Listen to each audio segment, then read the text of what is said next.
Good afternoon, everyone. Welcome to today's meeting of the Raleigh City Council. We are going to start today's meeting with recognition of special awards. And we are actually going to do a COVID-19 reflection day. This came from Sarah Baker in the city manager's office. I will be reading a proclamation which will be issued to recognize the impact of COVID-19 on the Raleigh community and the nation 1 year after the first case was diagnosed in North Carolina, and to recognize the hard work, dedication, and sacrifices of people who have served and continue to serve the community during the course of the ongoing pandemic. So first, for the proclamation, which I'll be reading. Whereas North Carolina reported its first case of COVID-19 on March 3rd, 2020, and whereas since the start of the COVID-19 pandemic, North Carolina has experienced nearly 845,000 COVID cases and 11,000 deaths, with Wake County more than 73,000 COVID cases and more than 500 deaths. And whereas the United States has recently surpassed 500,000 deaths from COVID-19, and whereas the COVID-19 pandemic has taken a physical, mental, and emotional toll on our healthcare community, first responders, essential workers, and all residents of Raleigh, and whereas our county, state, and nation are grieving the lives lost and coping with ongoing personal, financial, economic, and other impacts of the pandemic. And whereas we continue to fight the pandemic by working together to care for those battling the virus, researching treatments and prevention, and vaccinating our residents. Now therefore do I, Marian Baldwin, Mayor, hereby proclaim Wednesday, March 3rd, 2020, 1 year after North Carolina reported its first case of COVID-19 in the city of Raleigh, as COVID-19 Reflection Day. We're encouraging all citizens to reflect on the lives lost, the severe impact the pandemic has had on each and every person, and appreciate the hard work, dedication, and sacrifices of people who have served and continue to serve our community during the pandemic. They also had asked Alicia Torula with the Baja community of Raleigh to submit a prayer. And it was a very long prayer, so I'm going to just read a paragraph from a March 2020 message from the governing body. And I think you'll find it very relevant. In a day such as this, when the tempest of trials and tribulations have encompassed the world, and fear and trembling have agitated the planet, ye must rise above the horizon of firmness and steadfastness with illumined faces and radiant brows, in such wise that, God willing, the gloom of fear and consternation may be entirely obliterated, in the light of assurance may dawn above the manifest horizon and shine resplendently. The world stands more and more in need of the hope and the strength of spirit that faith imparts. These five proclamations are going to be delivered to Secretary Mandy Cohen to thank her and her workers, David Ellis and Matt Calabria, Wake County Chair, to thank their workers, Wake Med, Duke Raleigh, and Rex Healthcare. So thank you for everybody for listening, and I hope that this will be a day of remembrance and a day of reflection. Next, we have our kind of emotional to jump into a consent agenda after that, but bear with me a second. We have had one item pulled from the consent agenda by Councilor Fort. It is item F1, NCDOT easement request. Can I have a motion to approve the consent agenda? By show of hand. Mayor Pro Tem Stewart and seconded by Councilmember Knight. All in favor? Okay. Clerk, that passes unanimously. Councilor Fort? Good afternoon, Madam Mayor, members of council. I've asked for this item to be pulled from the agenda. There's some issues as relates to the neighbors surrounding the property and some ongoing discussions, I think, with NCDOT as well as the city staff. And so I'm asking for it to be myself, staff at the city attorney's office and NCOD to have some conversations with the neighbors before we bring it back along to consider the easements.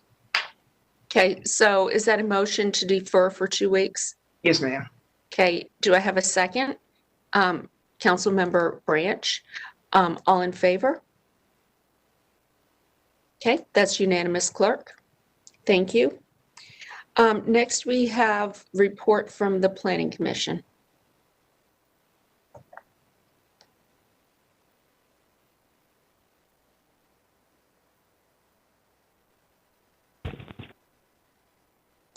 Good afternoon, Mayor and Council. Ken Bowers with Planning and Development. I can't. How's everyone? I have 8 items to report out from the last Planning Commission meeting. I'm also joined today by the new chairperson, Roberta Fox, in case there's any additional questions that you would like to direct to her in her capacity as chair of the Planning Commission. This is currently what's scheduled for public hearing. We have 1 zoning case that was moved to March 16th, and we have 2 currently calendared for April 6th, and today we'll be recommending 6 additional items for potential April 6th public hearing, as well as 2 requests for time extensions. So these are those items, and I'll go through them one by one, and then you can act after the presentation is over. So the first one is a site just under an acre on East Morgan Street. They're asking for rezoning from DX7 Urban General to DX40 Urban General with conditions. Planning Commission reviewed this over a couple of meetings following an RHDC approval where they recommended a lower height than what the applicant has proposed, but the Planning Commission did recommend approval on an 8-0 vote. This case, located comprised of 4 lots on South Bloodworth Street near the transfer company redevelopment. It's about half an acre to be rezoned from a mix of OX, NX, and R10 to RX3 urban limited conditional use. Planning Commission did review this over 2 meetings. They have recommended denial of the case on a 6-2 vote. RHDC had recommended a provisional approval based on some documentation of the existing historic structures on the site. 4301 Pleasant Grove Church Road is a request to rezone a little over 3 acres from residential 4 to residential 10 conditional use. Conditions limit the overall density to something around 7 to 8 units per acre. It's located adjacent to some existing townhouses. Townhouses are the intended use here, and the Planning Commission has recommended approval on an 8-0 vote. The next case is 2600 and 2634 Oberlin Road. This is for the second phase of the redevelopment of the country club property. The multifamily units there from, I think, date from the 40s and 50s. Under 5 acres, request to rezone from residential 10 to residential mixed use with 5 stories. Planning Commission also unanimously recommended approval of this case. And then 2001 Pacific Drive. This is a large vacant tract, over 10 acres, located in an area of sort of industrial and flex-oriented development between Atlantic Avenue and the S-Line Railroad. Planning Commission recommended approval, but on a split vote, 6-2. And then the last item under the recommended public hearing items is a street name change of Acock Street and 5 Points area to Roanoke Park Drive. This is a resident-initiated street name change request, and it is motivated by the unfortunate history of the person for whom the street is named. The Planning Commission has forwarded this to you without a recommendation, recognizing that on this very agenda later on today, you'll be considering a new ordinance for street name changes that will no longer require a Planning Commission review. So they did hear from the public, both pro and con on this item, but have forwarded it to you without a recommendation. That concludes the items that would go to the April 6th public hearing, or provisionally go to the April 6th public hearing. The next two items are requests for time extensions. This is a case, Lead Mine Road at Fillcrest Road is a request to go from R4 to RX7. This is a little bit north of Crabtree Valley Mall in the intersection with Glenwood Avenue. The Planning Commission has only heard this case once, and they heard extensive input from concerned neighbors and have requested a 45-day time extension to allow for some more neighborhood outreach. The new deadline would be April 22nd if granted. And then TC 1620, these are the amendments to the floodplain regulations that have been represented by, or that were initiated by the Stormwater Management Advisory Commission. Fairly sweeping, a substantial change, a large and complex ordinance. The Text Change Committee has looked at this a couple of times, and the Planning Commission would like an additional 60 days for review. This would extend their deadline for action to May 12th. And that concludes those items. Okay, thank you, Ken. We are setting public hearings. So first, we'll start with Z48, which is Bloodworth. Does anybody have any questions for Ken? Would anyone like to make a motion to set the public hearing for April 6th? Councilmember Branch, do we have a second? Councilmember Fort, all in favor? That's unanimous, clerk. The next item, Z50, Pleasant Grove. Does anyone have any questions for from Ken? Okay, would anyone like to make a motion to approve April 6th hearing date? Councilmember Knight? I will make that motion, Madam Mayor, but I would like to let it be known that I may ask for another extension in 2 weeks, but as of now, we'll put it on for the April council meeting. Okay. Okay, do we have a second? Thank you, Mayor Pro Tem Stewart. All in favor? Okay, next, and that was unanimous, clerk. Next, we have Z56, Oberlin. Does anybody have any questions for Ken? Okay, could we have a motion, please? Councilmember Knight has made that motion. Do I have a second? Councilmember Branch, thank you. All in favor? Okay, that passes unanimously, clerk. The next is Z61, Pacific Drive. Does anyone have any questions? Sorry, I saw that, Patrick. The cat joins the meeting. You gotta love it. Do we have any questions of Ken on this case? Do we have a motion to hold the public hearing on April 6th? Councilmember Cox, do we have a second? Mayor Pro Tem Stewart, all in favor? Clerk, that is unanimous. And next we have SNC 121 relating to the ACOC name. I was going to ask, there was some discussion about potentially moving this to May. To allow the neighbors more time to work together. So if we could have a motion to move this to our first meeting in May. Councilmember Knight, do we have a second? Mayor Pro Tem Stewart, all in favor? Okay, that passes unanimously as well. Next, we have Z53, where, let me see. Okay, they're asking for a 45-day extension. Is everyone okay with that? Okay, could I have a motion then to award that 45-day extension? So moved. Thank you, Councilor Buffkin. Do I have a second? Councilmember Branch, all in favor? Okay, that's unanimous, clerk. And then we have text change 1620 related to floodplain regulations.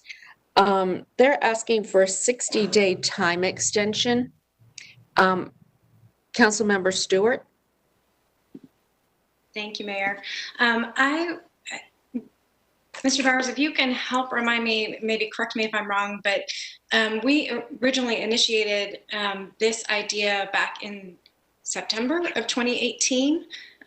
Staff and SMAC took a look at it for quite some time. Then SMAC had it with a stakeholder group, which was an incredibly diverse group, included neighbors, folks who lived in the floodplain, realtors, developers, environmentalists.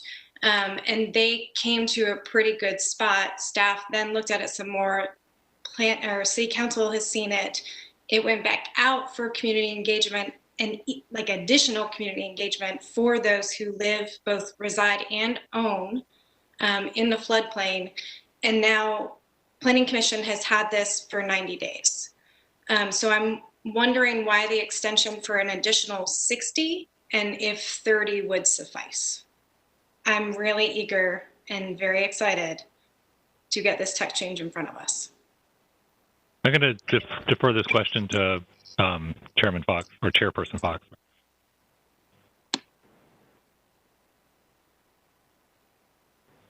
Hey, everybody. So on the text change for stormwater floodplain regulations, if I'm not mistaken, there were some technical revisions that were recommended by staff.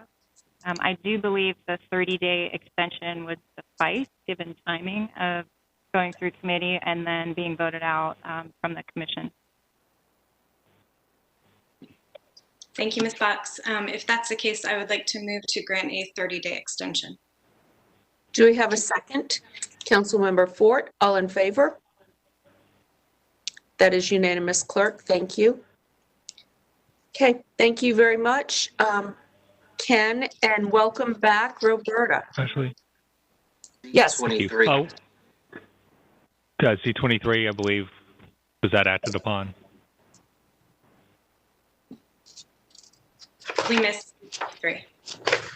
We missed it. I missed that. So, Madam Mayor, if I may, since it's in my district, I move for a public hearing on April 6th for Z2320. Okay, thank you. Did we have a second? Councilmember Fort. All in favor? That was unanimous, clerk. Ken, you snuck that in there on me. I somehow missed that. So thank you. Thanks for the catch.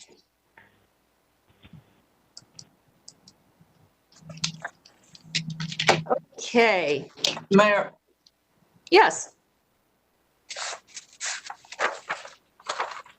You're muted, Gail.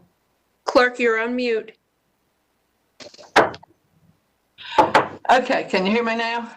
Yes. Okay, the ACOX street name change, the motion was for the first meeting in May. Is Yes. it to set the hearing for the first meeting in May or to put it on the first meeting in May to decide? Set the hearing for the first meeting in May. Thank you. Okay, thank you. Okay, now we move to special items. The first item is rezoning Z3420 at Lewisburg Road.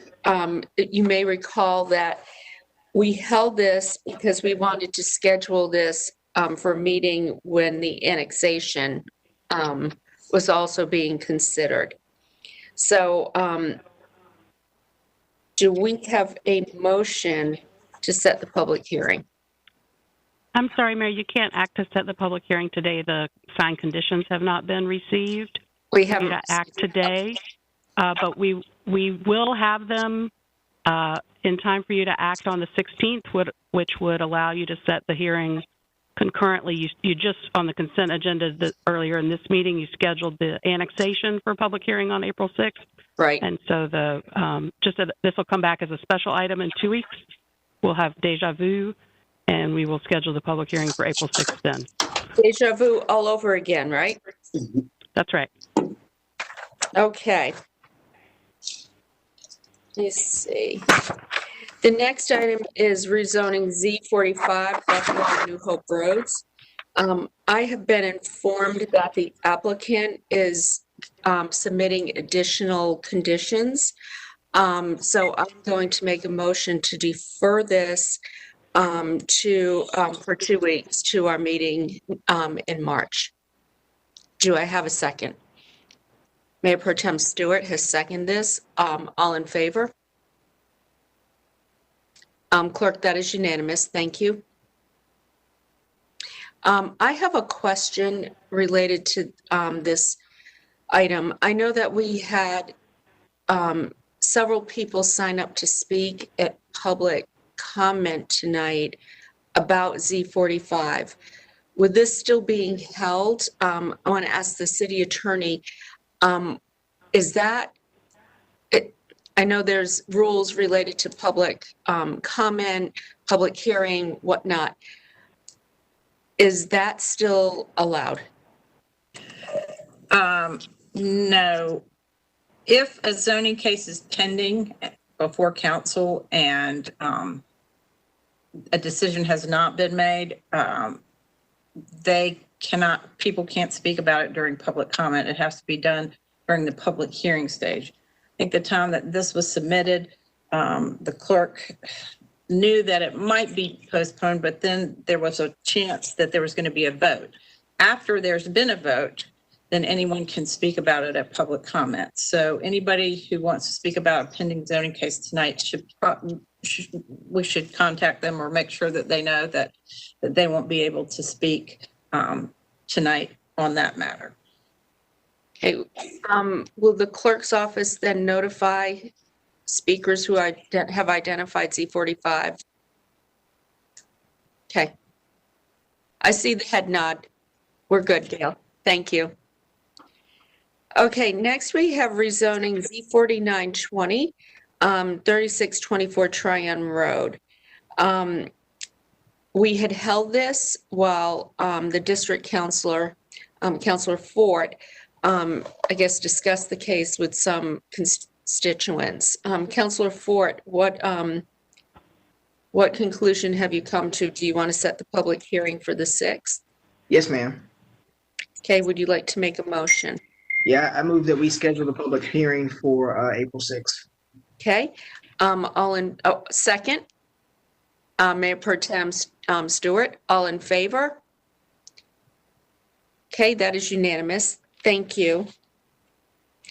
The 6th is going to be a busy evening, everybody. Okay, next we have appropriation from council contingency for the United Arts Council's event, big night in for the arts. The event will celebrate the Triangle Arts community and help begin a path of recovery and reentry post-pandemic. And it will be broadcast live and live streamed. It's a collaboration between United Arts, Chatham Arts Council, the Durham Arts Council, and the Orange County Arts Commission. I had asked if we could provide $10,000 in council contingency to support this effort and our artist. So I'll make a motion to approve. Do I have a second? Councilmember Buffkin, all in favor? Okay, that passes unanimously, clerk. Next, we have street name changes. This is an ordinance. Michael Moore will be speaking to us about this proposal. Hi, Michael.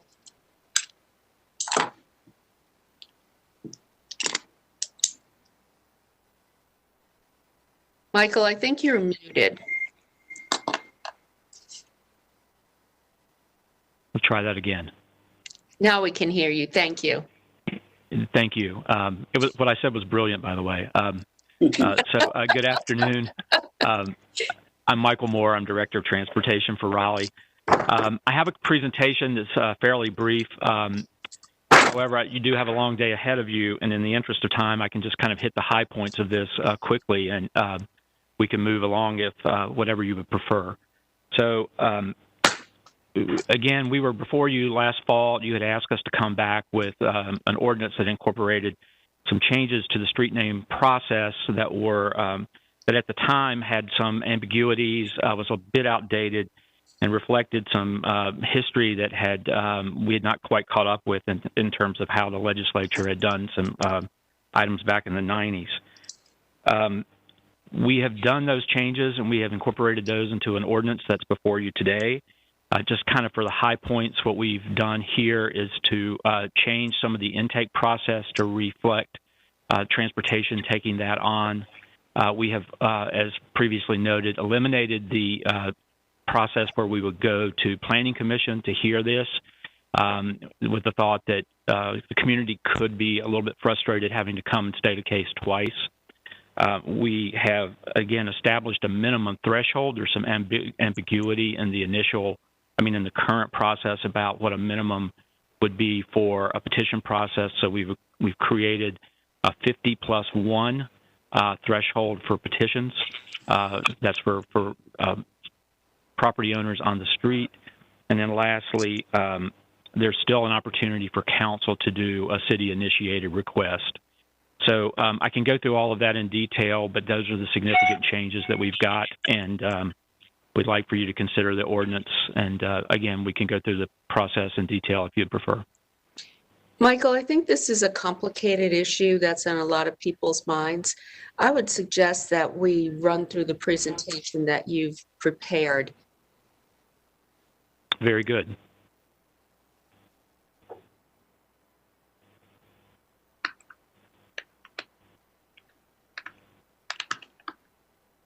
We'll give it a chance to catch up here. So we'll go through a little bit about background today and the current process that's there that folks would walk through to rename streets, then go through the significant changes and our next steps. So back in September, again, we had shared a presentation outlining the process and some opportunities to improve and clarify and streamline the process. And you directed us at those times to make those changes, so we're back in front of you today. Just to recap, the city has the authority to name or rename a street within the city corporate limits, except for those NCDOT streets. The state does not specify a process by which we would go through that, only that we need to have a process. And as we work through these things now, we do that through an administrative regulation and then a policy document that is called the Addressing and Street Naming Manual that we use to basically look at the principles of addressing, street name, similarities, and such. And that's where some of the criteria, those technical criteria for renaming streets are today. So the process today has 7 main steps, and that starts with the submission of a petition to the IT address coordinator, the review by that coordinator, that planning commission review that we spoke about. Then it's referred to you, city council. Council can choose to proceed with a public hearing, would set a public hearing, and then make some determination, and there would be on whether or not to make that change, and then there are actions following that we would go through, getting street name signs up, changing the addressing in the GIS system so the CAD software can route folks to the proper places for emergencies, et cetera. So those changes in the process, again, basically reposition the intake to come to transportation. Part of the reason we do that is we already have a set of petition processes in transportation that would help better align and create some efficiencies there. There is a review by both transportation and the IT address coordinator.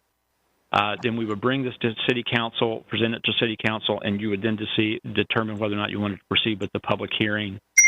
And then the process from there would be very similar from the rest of the way on out. Again, the significant process changes, again, would be shifting that process for intake and coordination to transportation from IT. It, again, eliminates the Planning Commission review step. And again, that's not required by state law, but we think it would just help streamline the process and bring us to a determination sooner. The minimum petition threshold is 50% plus one of property owners on the street. This aligns with some of the similar other petition processes we have. I just want to note that this is a bit lower than what Greensboro has and what Charlotte has.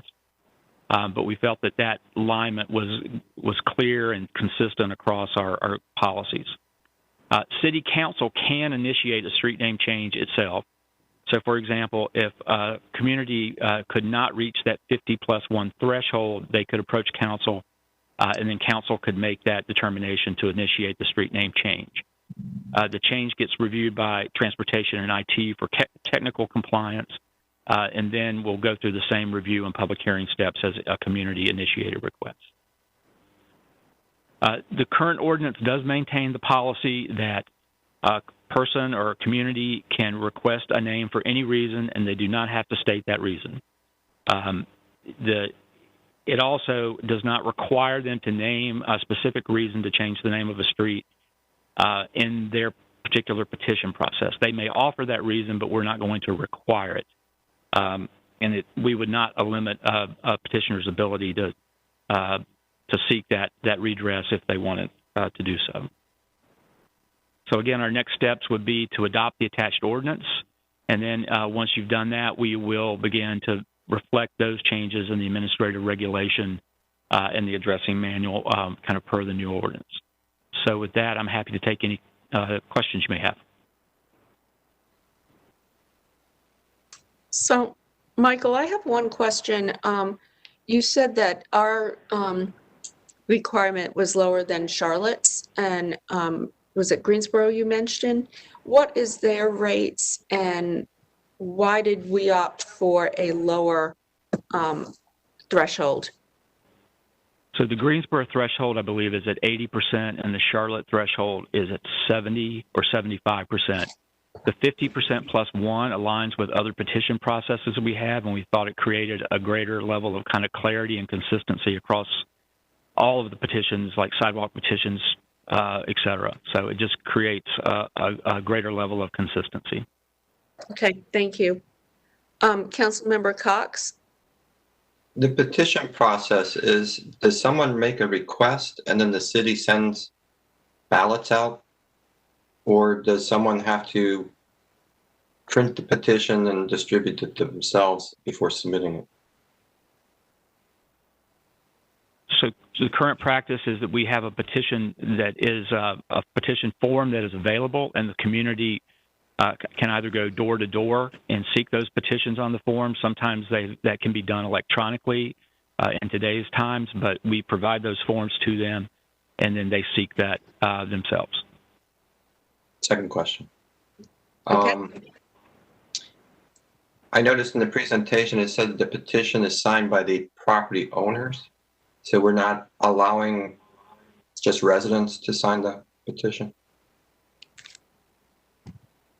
That's correct. We are going with property owners. Again, that's consistent with again, the other practices that we've got around other petition processes. A person who may be a renter on the street, can move. This is a more binding process, in that we're asking folks to change much of what goes on around their sort of daily lives. There is kind of a physical impact to this to folks. So again, to align that process more closely with what we do with other petitions, yes, we use property owners. Okay, so just a comment is that obviously the impacts could be great on everyone, but business owners who rent properties, the impacts could also be on them as well, but they would be excluded because they're renters from submitting a petition.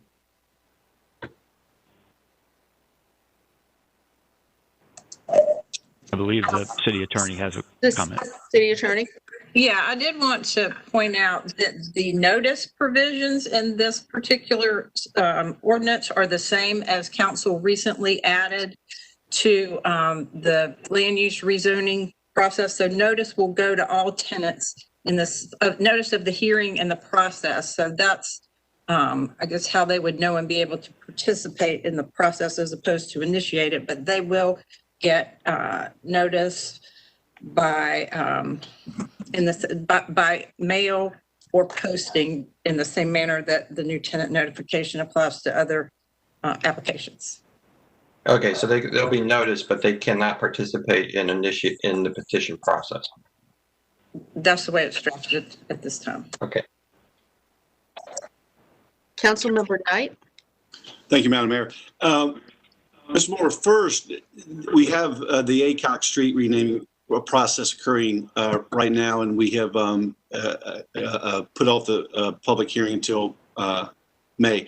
That will not cause that to come under this ordinance, right? Because we won't have this ordinance done by then. Is that correct? So they'll continue the same process that they're still under.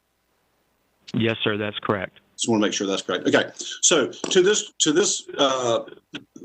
ordinance, I appreciate you all doing this. It's past time to have formalized this process because, as you mentioned earlier, alluded to, it's currently an informal process and it's not a good one. And I still think, well, two things. One thing, I would like to see if you have make sure the council has copies of the Charlotte and Greensboro's current ordinances. And make sure that we all get a look at that, please. And it seems to me that we're looking at this still in a technical manner, like traffic calming or sidewalks, where you're asking the neighbors to go out and get signatures on a petition. I think this is a very different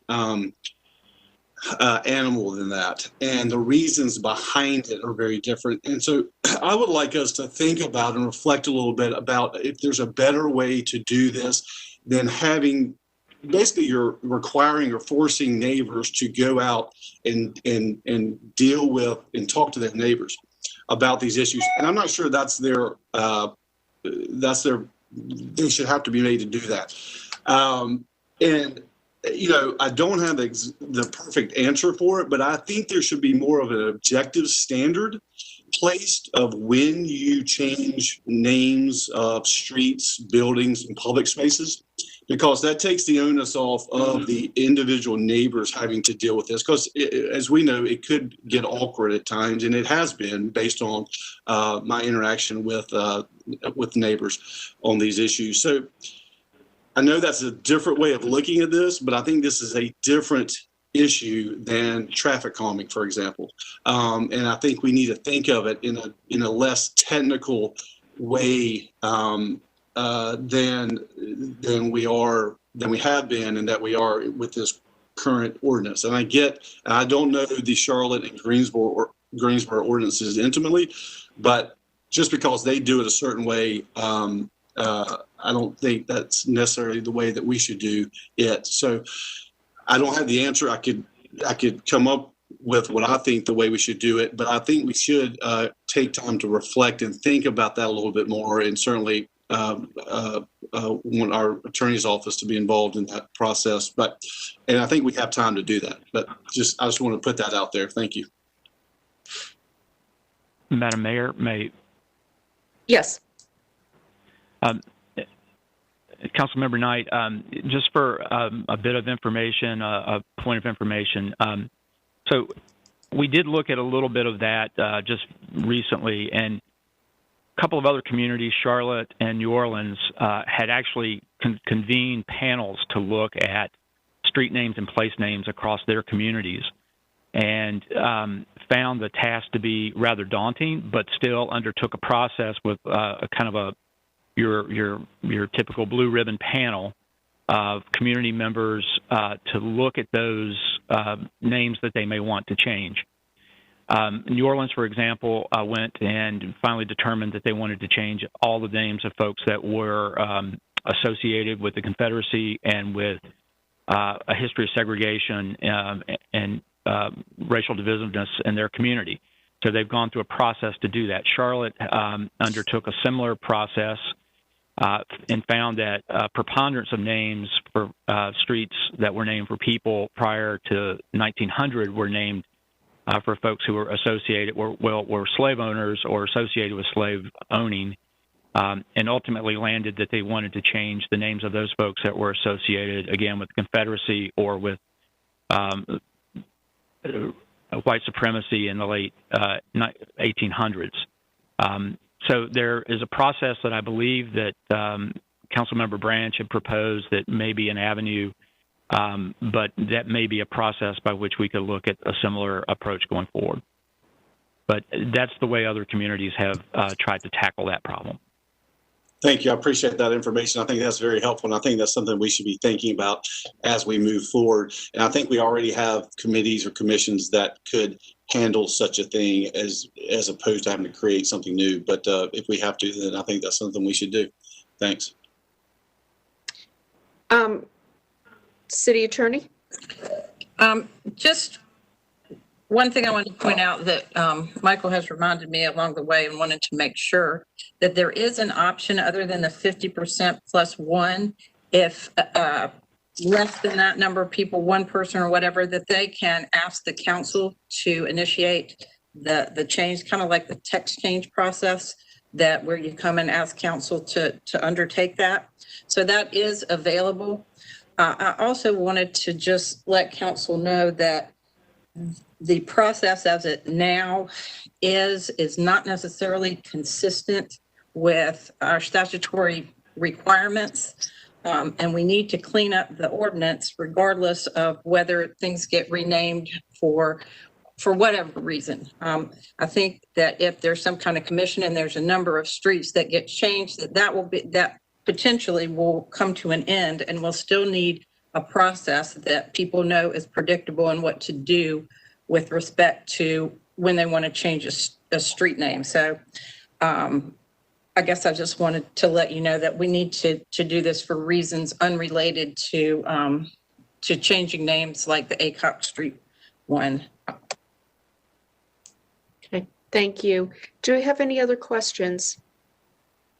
Okay, Council. Madam, yeah. So I think there's definitely some questions about the percentage that I think can be addressed at a later date. I think with what the city attorney said about us making sure we're compliant and people know the policies and people understand it is something that, you know, is important that we act and move forward. So I'm actually I move that we move forward with the recommendations from staff on setting the policy for street name change at this time. Do we have a second? Councilmember Fort? All in favor? Opposed? Okay, that passes 7-1 with Councilmember Knight in opposition. So thank you. I guess the intent is to see how this goes, and then we can make modifications in the future if need be. But in the meantime, we clean up what is broken. Is that, City Attorney? Right. What passing this does not preclude council from doing what Councilmember Knight said, which is having some sort of group or commission or something like New Orleans and Charlotte, that doesn't change the street naming procedure. What they would do, and Michael, is they would have that group come together and say, council, these are the streets that we have found to meet this criteria. And then council could go through the process to change those names using this process. It's just a question of how you identify what they are. And this does not stop that from happening at all. If we chose to do so. Correct. Okay. All right, thank you. We will move now to the next. Oh, thank you, Michael. We will move now to the next item, Downtown South Development Options for Community Engagement. One thing I want to just rectify on this is this isn't, in my mind, this isn't for Downtown South. This is a community engagement process for our TIG. policy. So I just want to clarify that. That was my intention. So I think we might need, I just want to make that directive in my mind to staff. I don't know if anybody else feels differently than that, but I think we need a community engagement process for the TIG. So that's what I would be talking about here. Linda? Good afternoon, Mayor and members of the council. Thank you for allowing me to come before you today to have a conversation about community engagement options for the TIG, as you have stated. So we would take that also into consideration. Today, I would like to give you a little background, some options for the advisory group role and expectations, milestones, tasks, deliverables for advisory group options for the advisory group composition and appointment process, and then I have a few key questions for discussion. So City Council gave a direction and request on November the 4th for a broad framework to support the advisory group to inform the tax increment grant agreement between the developer and the city. Staff was directed to do the following: develop options for role and expectations of advisory group, and also develop potential advisory group composition and appointment process. Oh, I'm sorry. I have not been advancing the slides. I apologize, Council. Can you see the slide that has option 1 and 2 now? Yes, we can. Okay, thank you. I apologize again. So here I have a summary of options for the advisory group role and expectations. For option 1, proposing a targeted input following negotiation of a term sheet for the TIG by the city and the developer, and also provide advisory comments to administration and city council on the content of the term sheet. Option 2, proposing a development of the proposed priorities to inform negotiation of the TIG by the city and the developer, and advisory comments consistency of term sheet with priorities. So the engagement framework and milestones for option 1, the focus here would be feedback on the proposed TIG terms. So post-adoption of the TIG policy, meeting 1 would focus on review of scope and expectations, establish operational and government structures, pre-finalization of draft terms. Meeting 2 would focus on education about TIG policy and financial modeling, review of summarized community feedback. Then post-completion of the draft terms, meeting 3 would focus on a review of draft term sheet, take additional public comments, and identify questions and/or concerns. Pre-advisory report adoption, meetings 4 and 5 would focus on a discussion on benefits and limitations of draft terms, identify advisory recommendations, and adopt a report, of course, with City Council consideration of the term sheet. Again, focusing on option 1 for the work group report, staff would assist advisory group to produce a report for the City Council with the following in mind: key community priorities for the tax increment grant agreement, areas of strength and weakness in the draft term sheet, and other key feedback for council consideration. The City Council would consider the report and direction to staff about continued negotiation of terms, acceptance of terms, or direction for negotiation of the agreement. So here we will move to option 2 for proposed framework and milestones with the focus on feedback priorities pre-negotiation. Again, meeting 1 would focus on review scopes and expectations and establish operational and a governance structure. Meetings 2 and 3, review of summarized community feedback, take additional comment, review cost ranges for investments. Meetings 3, 4, 5, and 6 would focus on education about TIG policy and financial modeling, prioritize investments, identify opportunities beyond the TIG, and then adopt a report, of course, City Council direction to staff. Meetings 6 and 7 would focus on a discussion for benefits and limitations of draft terms and adopt a report addendum. Again, for option 2 for the work group reports, staff would assist the advisory group to produce a report outlining key community priorities for consideration for the TIG negotiation. Priorities determined not appropriate for TIG will be noted. City Council would consider report recommendations in providing direction to city staff or TIG negotiation. an addendum report for the City Council with areas of strength and weakness in draft term sheet. Again, City Council would consider the report in direction to staff about continued negotiation of terms, acceptance of terms, or direction for negotiation of the agreement.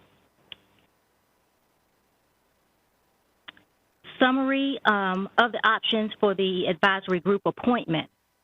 For option 1, we're suggesting application-based process similar to the Police Advisory Board, and the process to advertise, recruit, select, and appoint members established for 4 to 6 week periods. For option 2, for the group appointment, we're proposing staff to identify key stakeholders similar to the Affordable Housing Bond Advisory Committee, from which council makes direct appointments, or council to appoint other stakeholders not included on the suggested list. This process is estimated at 2 council cycles. We'll move on to size and composition, a suggestion of no more than 15 members, and then the membership should be heavily tilted towards individuals who live in an impacted neighborhood and representatives of organizations either located or active in the impacted areas. This actually completes my presentation. So I first of all want to say thank you for my time with you today. And the key questions that I have for you are, does the City Council wish to initiate the work of the advisory group prior to future adoption of the city's tax increment grant policy? Is an application-based appointment process or a targeted appointment process more appropriate given City Council goals?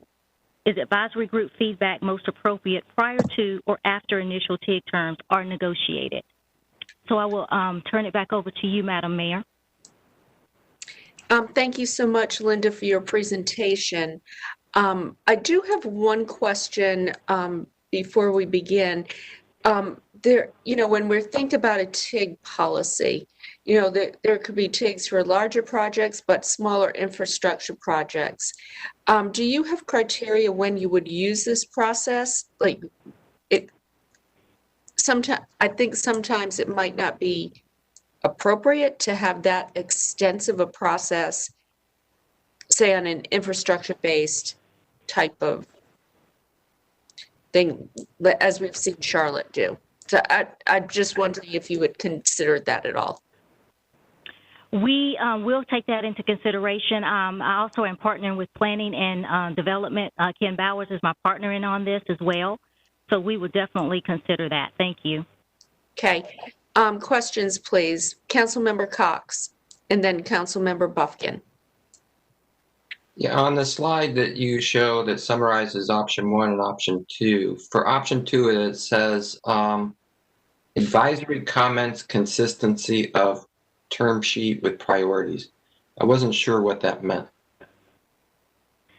So having public comment would help inform the decision of the term sheet prior to setting the priorities. And where does the term sheet come from? It comes from, let me double check with my counterpart. He's a little bit more familiar with the actual TIG policy.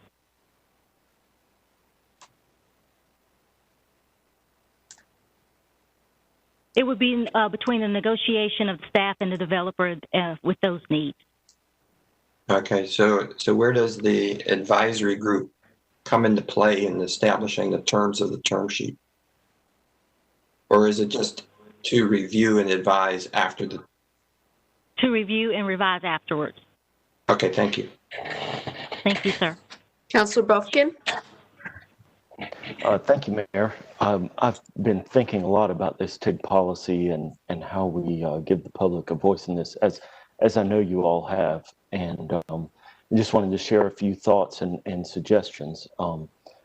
First, I welcome broadening this to a citywide community engagement strategy. I think that reflects the fact that the TIG policy we're working on is a citywide policy, and it holds potential benefits for all parts of the city, not just one project. So I think that's that's movement in a positive direction. I'll pick up on the mayor's question in terms of selecting the right community engagement process that fits the project. And on that point, I might suggest maybe borrowing some work that the Parks Department has done through our public participation in park planning, where we essentially have a spectrum of community engagement options. So for relatively small, straightforward projects, we would have a relatively shorter process, smaller group. Things are straightforward. We get advice. We'd have the opportunity for the public to comment. But then in larger projects, I think that some more of an option two, what you had showed us as an option two, could be very appropriate. These larger projects can have longer term build outs, and we'll need the community engagement infrastructure to help us understand how the people who are most affected are feeling about it. And then finally, more broadly, I think, at least in my mind, the opportunities in the TIG that are emerging for me are equity and infrastructure. And I think we can do both with this policy, and I think both are really urgent needs for the city. So while much work lays ahead, I think moving toward a more citywide community engagement strategy that'll fit lots of different contexts is a positive thing, and look forward to working on this, and then eventually, the hard work of making sure that the city gets a good deal when we actually do a TIG agreement. So I think this is all positive from my perspective, and appreciate your work and your presentation today. Thank you, Councilor Buffkin. Councilmember Branch. Yeah, and looking at the two options for the group role, I like option two because the conversation is prior to the terms and things being negotiated. So it feeds into that conversation. And then when it comes to the selecting the group, I like the first option as far as the ballots option, because it opens it up, and it's not us necessarily selecting individuals, like seeking them. It's people saying, hey, we want to be involved, we want to be engaged. And that way you make sure that parts aren't missed in that overall process. And I think that process has worked for us on other avenues, moving that we've had already. So that's my feedback. Getting the priorities and the information in front of the negotiation of terms, to me, makes better sense. And I think it helps the community feel involved. And also it helps us weed out what can be negotiated and what cannot be negotiated in a TIG for whatever that project is about. Thank you, Councilor Branch. Councilor Stewart. Thank you. I just want to second Councilmember Branch's points. I like option two for the engagement part, and then option one in terms of application-based approach for the advisory group appointment. Councilmember Melton. I would like to third those comments. Well, I will fourth those comments. How's that? Anyone else have a comment or some feedback for Linda? Councilmember Knight. Yeah, so this is my first time looking at it. So I really applaud ensuring that there is going to be this advisory group out there. That's the main thing. And my take is that whatever it is to make it as transparent as possible and as much public engagement as possible, whichever options you choose are the way to go. And I think they're pretty similar. One's a little more targeted, it looks like, than the other. But I think that's the bottom line is transparent and as much public engagement as possible during this with this advisory group is the important bottom line. So I appreciate y'all working through this. Do we have any other comments? Councilmember Cox. Yeah, I just want to say that obviously I think everyone's pretty clear. I think the public's pretty clear that we are at this point because of Downtown South. And so I think the whole TIG process came about because of Downtown South, and that would be a place where we would be looking at directing a lot of money. And I, in general, do not agree with providing these kinds of tax breaks to developers for areas that are obviously going to be developed anyway, and be developed in such a way that we will end up with high-rise apartments and office buildings, and the people that live in the area will never be able to afford to live there. So I'm just not in favor of moving forward with the TIG process at this time. We haven't even identified an actual area in the city that really, where we want to make investments to make improvements. And the only place that we've actually identified is this place where we have a developer that wants to make improvements. So yeah, I'm not in favor of moving forward with the TIG, and I'm not in favor of moving forward with the advisory committee. Councilmember Stewart. Councilmember Cox, I appreciate your comments. One way I would challenge you to think about this is, as development occurs in our city, we're really kind of running up against how do we do new development without displacement. And I think TIG is an interesting tool for us to figure out how to do this. It may not be the only tool, but it is a tool that should be in our toolbox for us to be able to consider. And so that's how I've really been thinking about this whole process, is using it more as the city's leverage to build equity and ensure that we're not displacing folks as we're doing development that will occur. And so I just wanted to offer that as some perspective. And I have looked at this as a way for us to reinvest in communities that have not been invested in. And this gives us a tool to do that.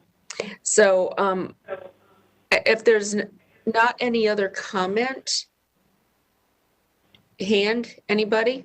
Okay, I just would like to provide some direction to staff, which is what I heard, leaning toward option 2. So there's upfront feedback, and then having using option 1 so people can apply to sit on an advisory board or, contribute in that way through community engagement. I'd also like for you to look at the different types of projects that might come forward, and then make a determination on how you would handle that process. Does that help, Linda? Yes, ma'am, it does. Okay. Thank you for your work on this. We really appreciate it. And I think we're good. Okay. Well, thank you for your guidance and support as we work through this together. Thank you. Okay, next we have the report and recommendation of the city manager, Marshall Adams David.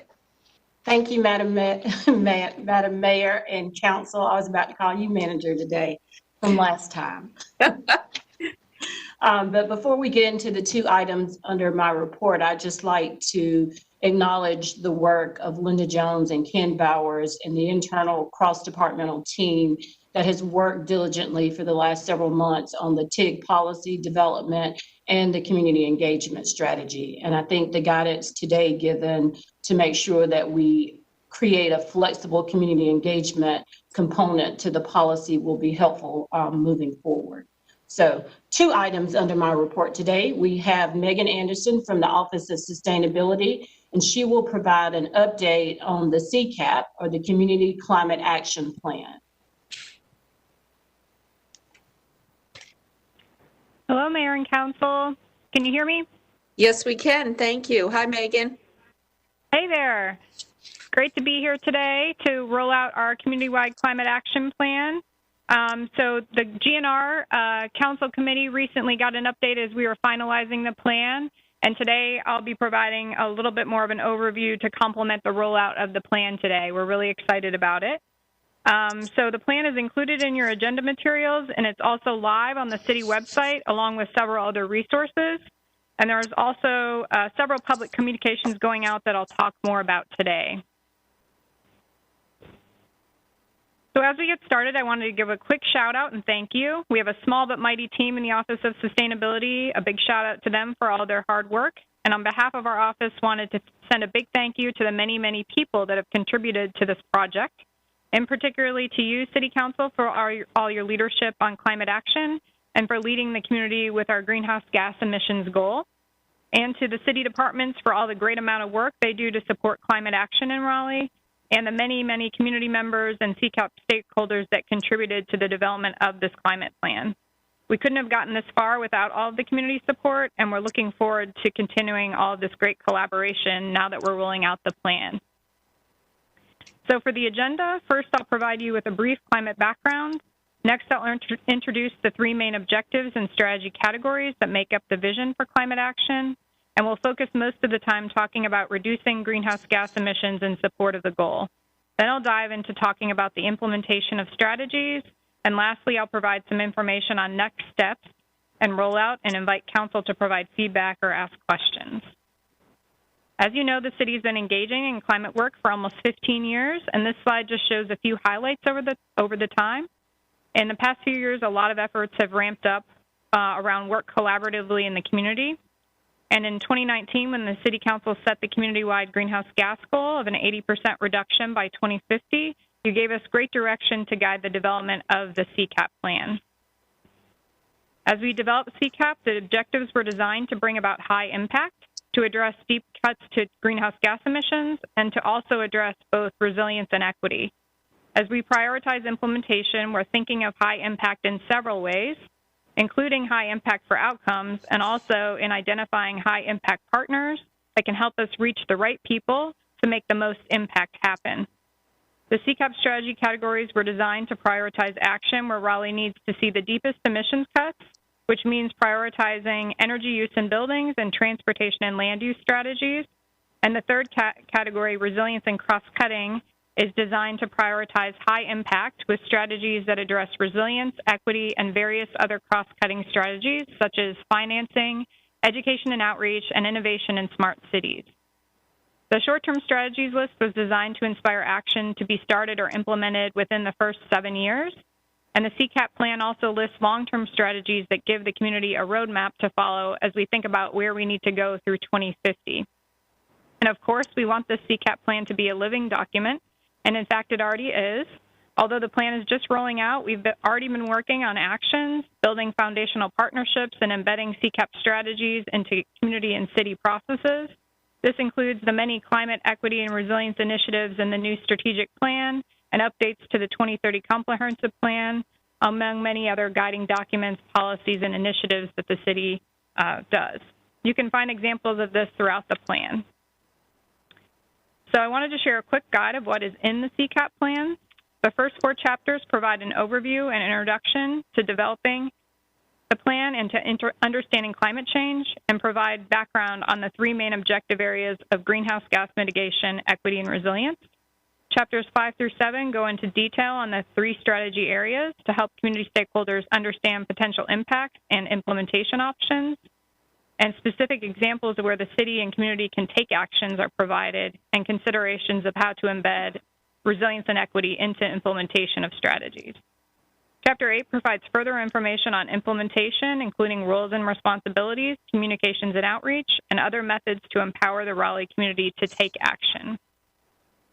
And now I'll share a bit of context on our focus to reduce greenhouse gas emissions, and then we'll dive into implementation. This greenhouse gas forecast model was provided by our consultants as a business as usual projection to give us a baseline for taking action related to our 2050 goal. It shows what could happen if we don't take any action and emissions continue to rise.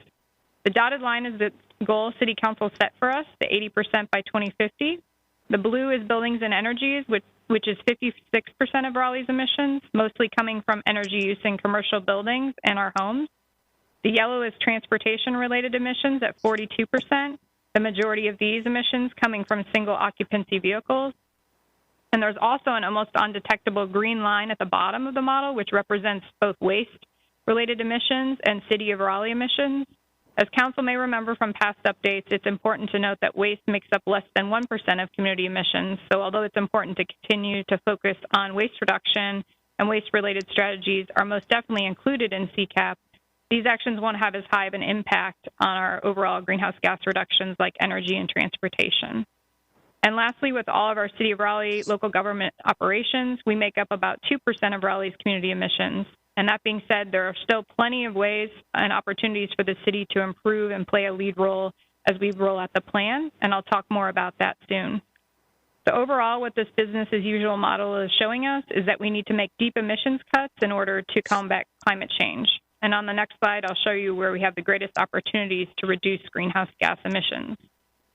So in the plan, the greenhouse gas modeling that the consultants did show economies of scale relative to our overall emissions. We use this modeling to help us prioritize and design strategies with emissions reductions impact potential as a priority. So not surprising, by far the largest opportunities for greenhouse gas impact include the transition to clean energy mix delivered by our electric utility, which results in about a 50% reduction in emissions by 2050. The work that Duke Energy is projected to do to green the grid and meet their carbon reduction goals is a large part of this transition. While the grid is becoming cleaner, we, the city and Raleigh community, can take a lead role to reduce emissions through supporting the transition of the transportation system to electric. You can see that the combination of both these together results in a very significant reduction in emissions by 2050. I also wanted to mention, when we think about strategies for greening the grid and transportation electrification, these are highest impact. However, reduction measures are also very important and have the potential for high impact, although they're a little more complicated to achieve.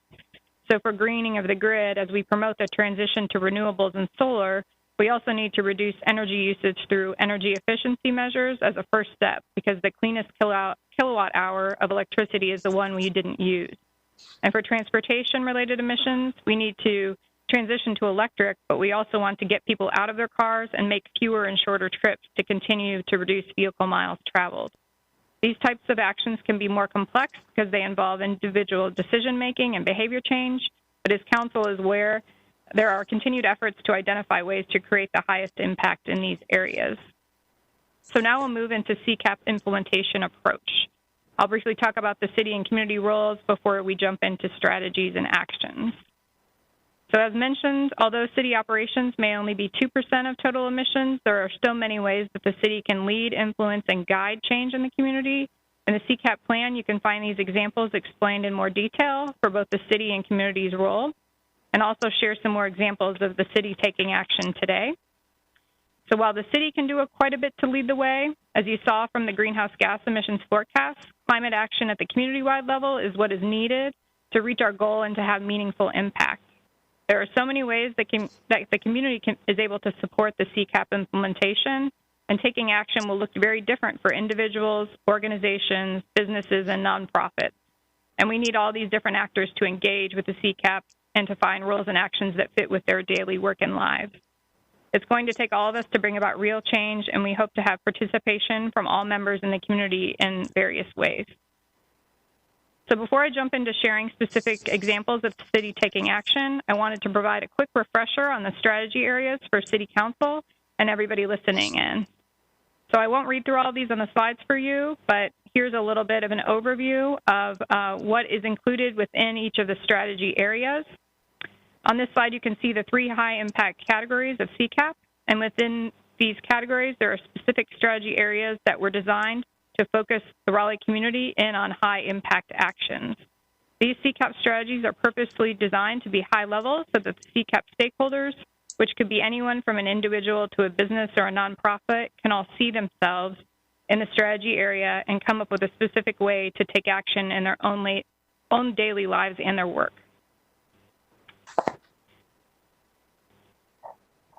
So as you'll see on the next slide, we have already started working on actions that are in the various stages of implementation, and I'll be sharing examples of actions that we're working on in all 3 categories.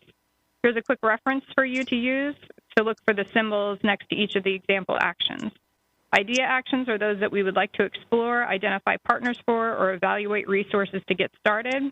The getting started actions are those that we've had some conversations with the impacted stakeholders, and there's buy-in for this idea to be explored for potential implementation. And the actions underway are those that we are working with partners, and we are in some stage of implementation already. The following examples are all city actions, and the plan also includes many more example actions where the community partners can lead the way as well. So with that, here are a few examples from buildings and energy. I'm not going to touch on everything on these slides, but I'll share a few ways that we're working to prioritize high impact through action. So for a sustainable business toolkit, considering that the business and commercial buildings industry is one of the largest opportunities to impact change, we're going to focus efforts and resources to create a coalition of Raleigh businesses who are setting sustainability goals related to their energy, transportation, water, waste, and stormwater opportunities. We will build on existing relationships and programs with city departments and state programs, and we'll also work through the business alliances to promote the toolkit of resources. Other examples of action will help us address promoting energy efficiency with local businesses and in our own city facilities and affordable housing.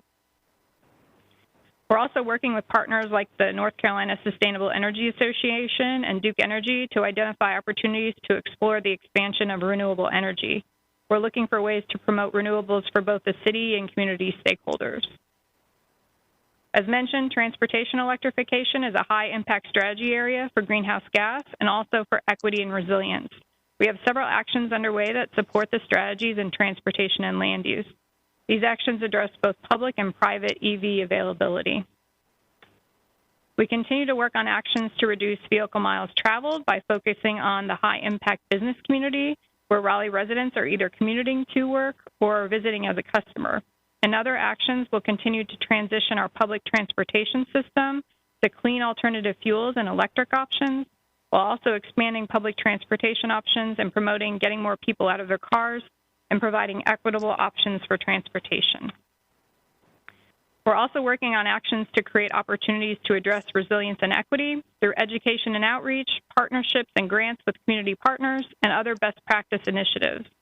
Actions range anywhere from addressing emergency preparedness and connected communities, to flooding mitigation, to urban heat and public health, to waste reduction, and to climate engagement with youth.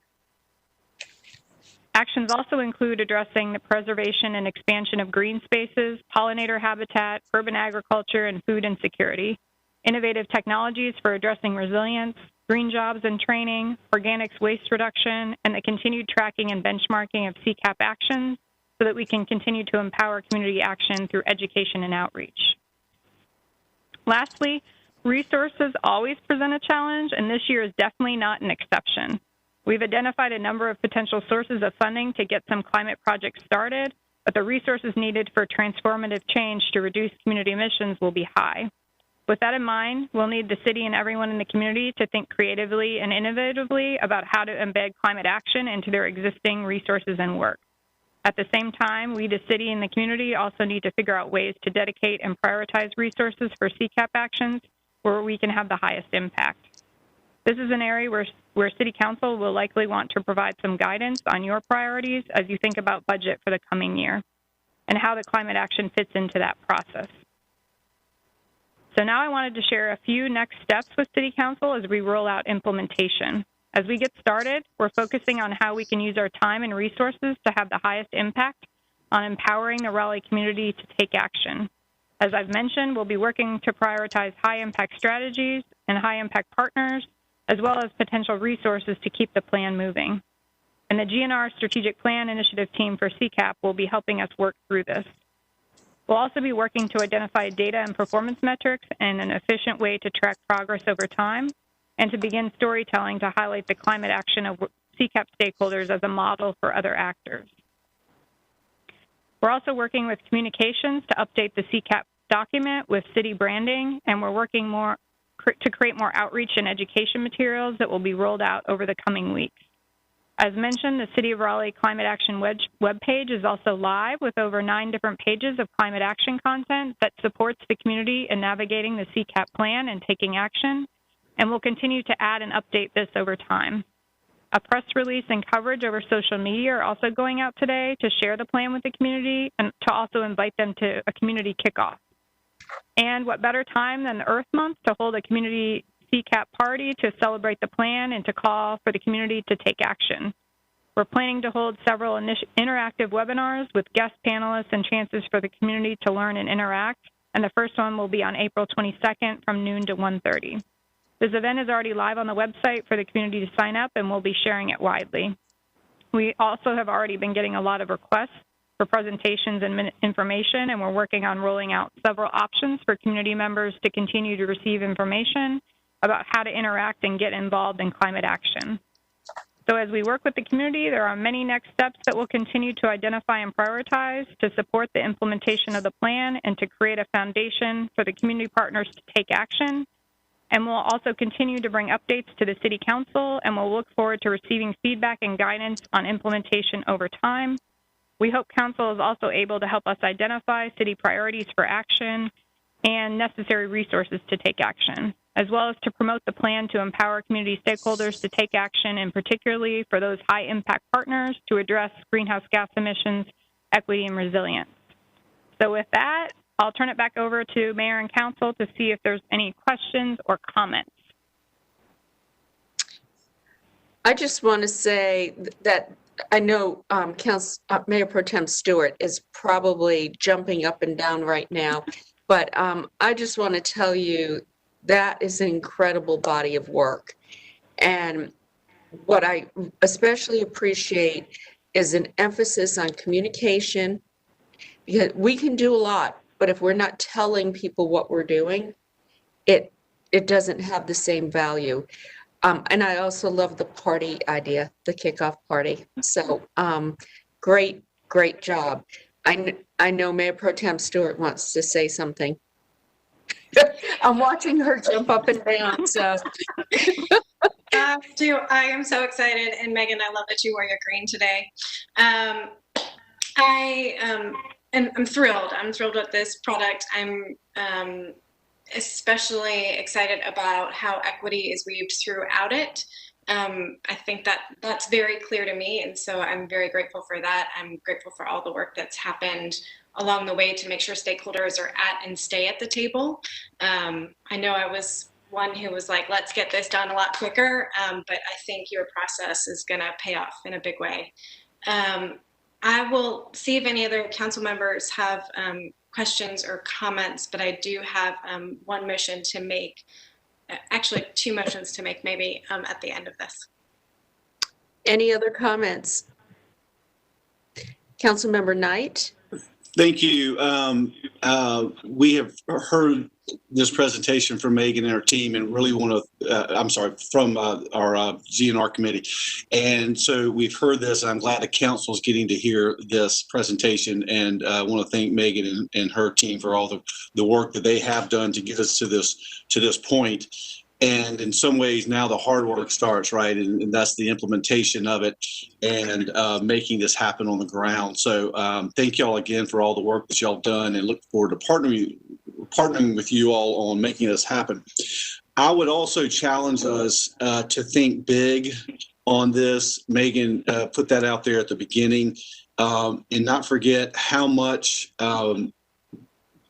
control that we do have over resources. We're a city that's close to 500,000, a county that's at 1 million. We have an impact. We can make a huge impact on a lot of folks, and we do not need to be waiting or relying on the federal government and the state government to do it all. We can do a lot here at our city level. So I want to challenge us to think big as we move forward on the implementation of the CCAP, and to make substantive changes in the way we're doing business. We're going to have to do that. It can't be all talk. We're going to have to make them. Some of these things, as Megan mentioned, do cost up front, but everything costs up front. The great thing about a lot of these, like e-vehicles, alternative energy, solar in particular, and wind, is they pay themselves back.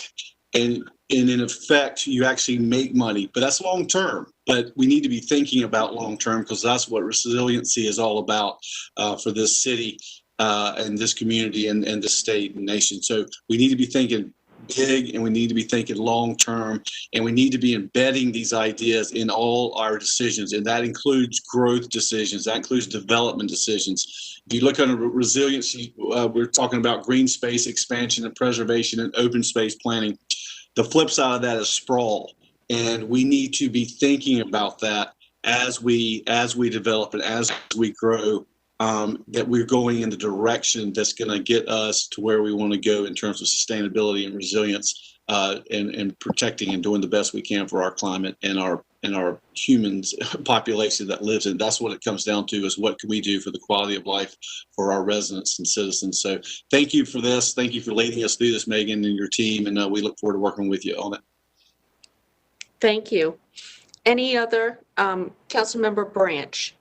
Yeah, I definitely want to say, Megan, thank you for this work, and thank you all for what has been pulled together.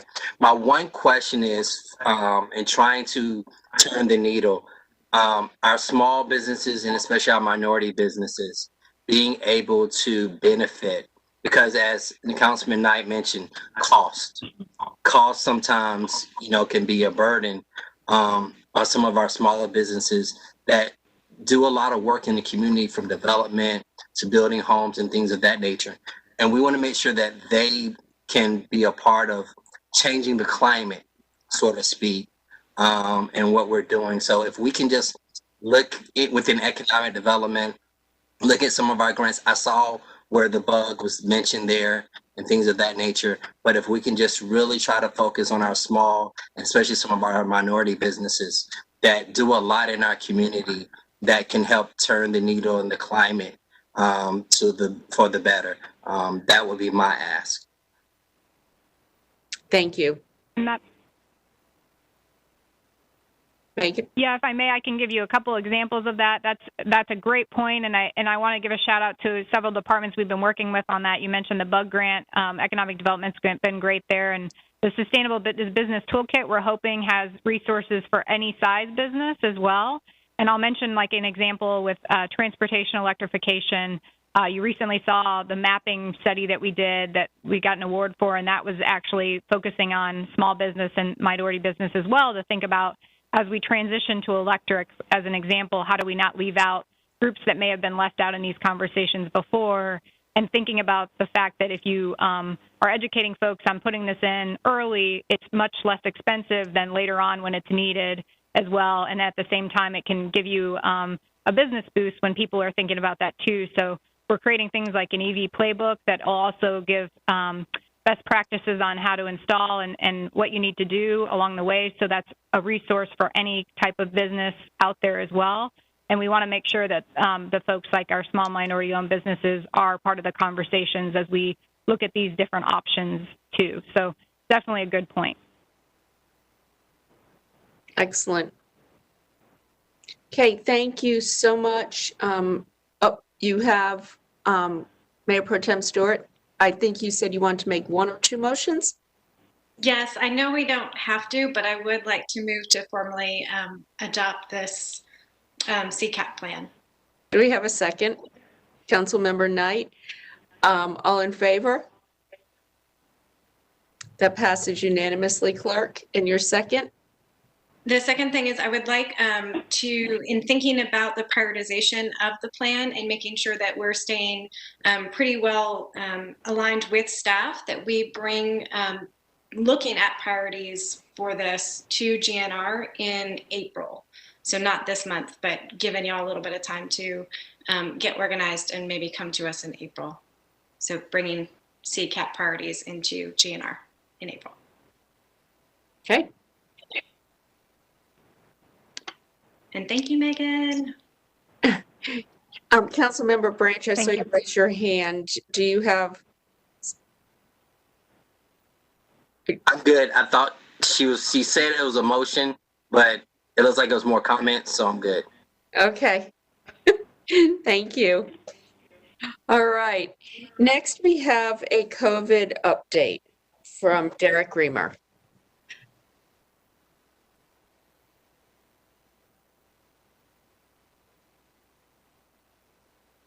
Mayor, members of council, how are you today? Derek Reamer, Office of Emergency Management and Special Events, here to give you your regular COVID update here.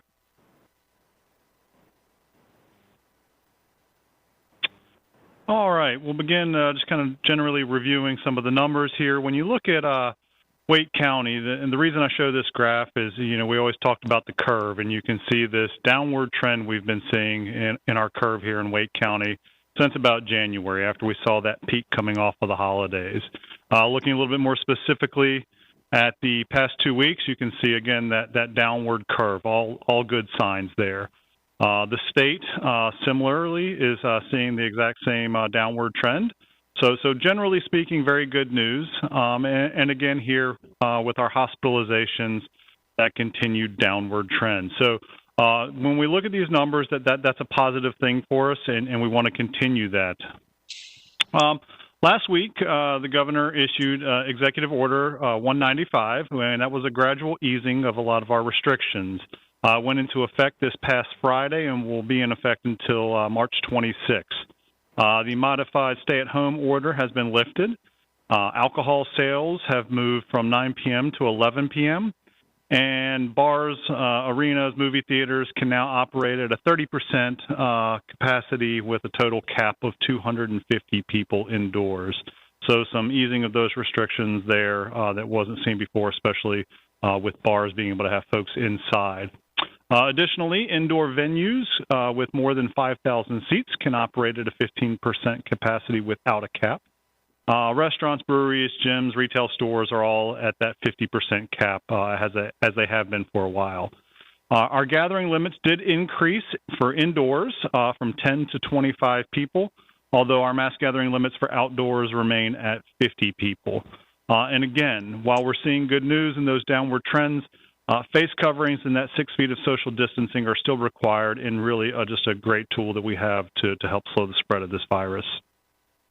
Looking specifically at how some of this impacts our operations here at the city, Parks, Recreation, and Cultural Resources, they will be opening a few amenities with the carousels that will have 30% capacity, and that'll happen in later March.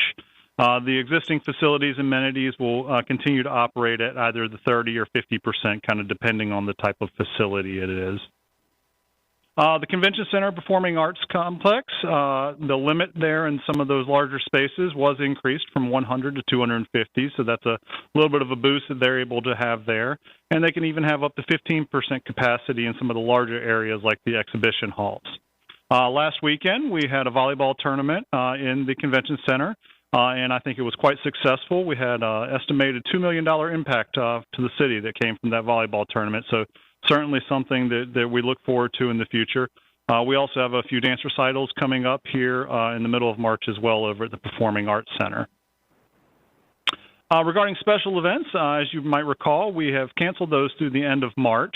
However, those occurring after March 31st are being reviewed on a case-by-case basis.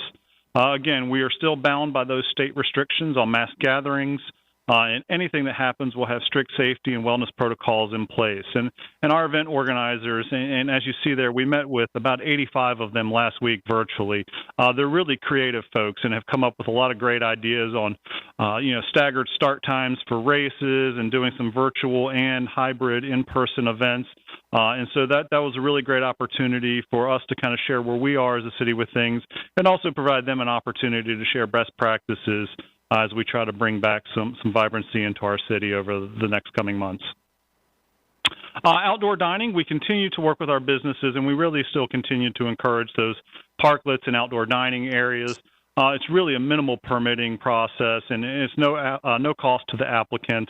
And those will be in place until all those restrictions on restaurants are lifted, plus a nice 30-day grace period. So there's still an opportunity, especially as the weather turns nicer here, for businesses to take advantage of that. And we really do want to work with them to see their own success and to be able to have this expanded outdoor dining area if feasible there for them.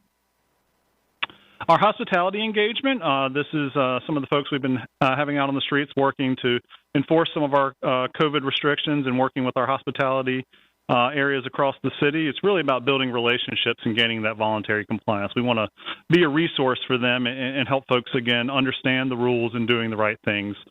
We've been out a total of 61 times and have over 318 different engagements with businesses to talk about these things, to do education. So really getting some good headway with that, and really have built some great partnerships with our hospitality community. We're also working with the DRA on an upcoming Dine Out Downtown. If you recall, we had a couple of these back in the fall.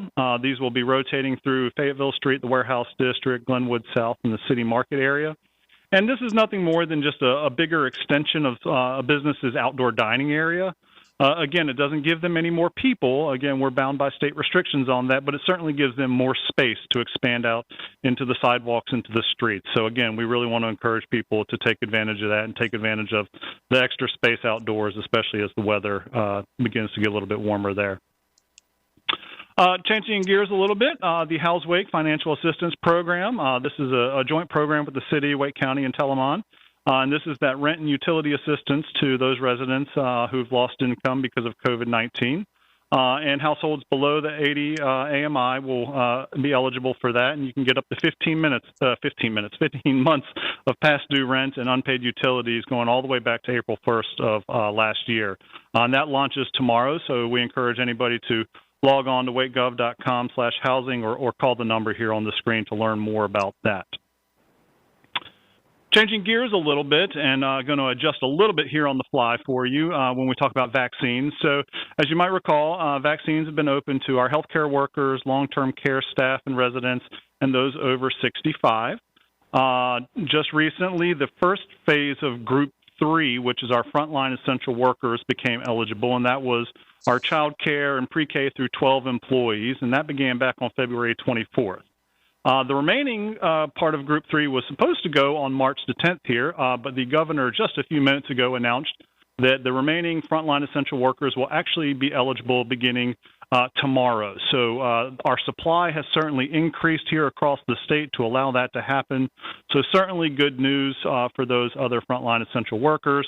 And then also some members of Group 4 with pre-existing medical conditions will be eligible beginning on March 24th. So great news to see that happening. And I would encourage everybody to remember, though, that while this is a lot of our really essential frontline workers here and a lot of our city staff, as you might see listed there, there's still a number of people who are not going to be eligible for this, and it's still going to take a considerable amount of time to get everybody who wants a vaccine that point where they can receive a vaccine. And also it's important to remind you that just because you're eligible, those appointments might be sometime into the future before you can actually get one. So certainly good news on all fronts, but you know, it's still going to take some time to get everybody vaccinated that wants one.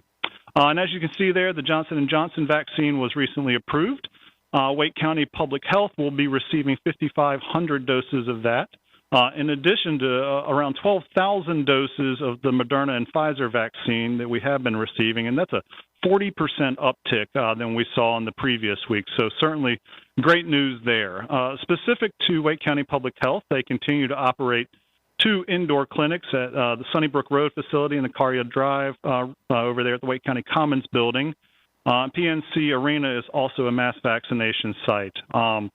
The county is also really working with some strike teams and community outreach to really get into equity in our vaccine distribution here. And so we're really working with churches and schools and other organizations to go into the community where people know and trust those places and trying to get shots into arms there, again, to really get out in the community and get as many people we can the vaccine.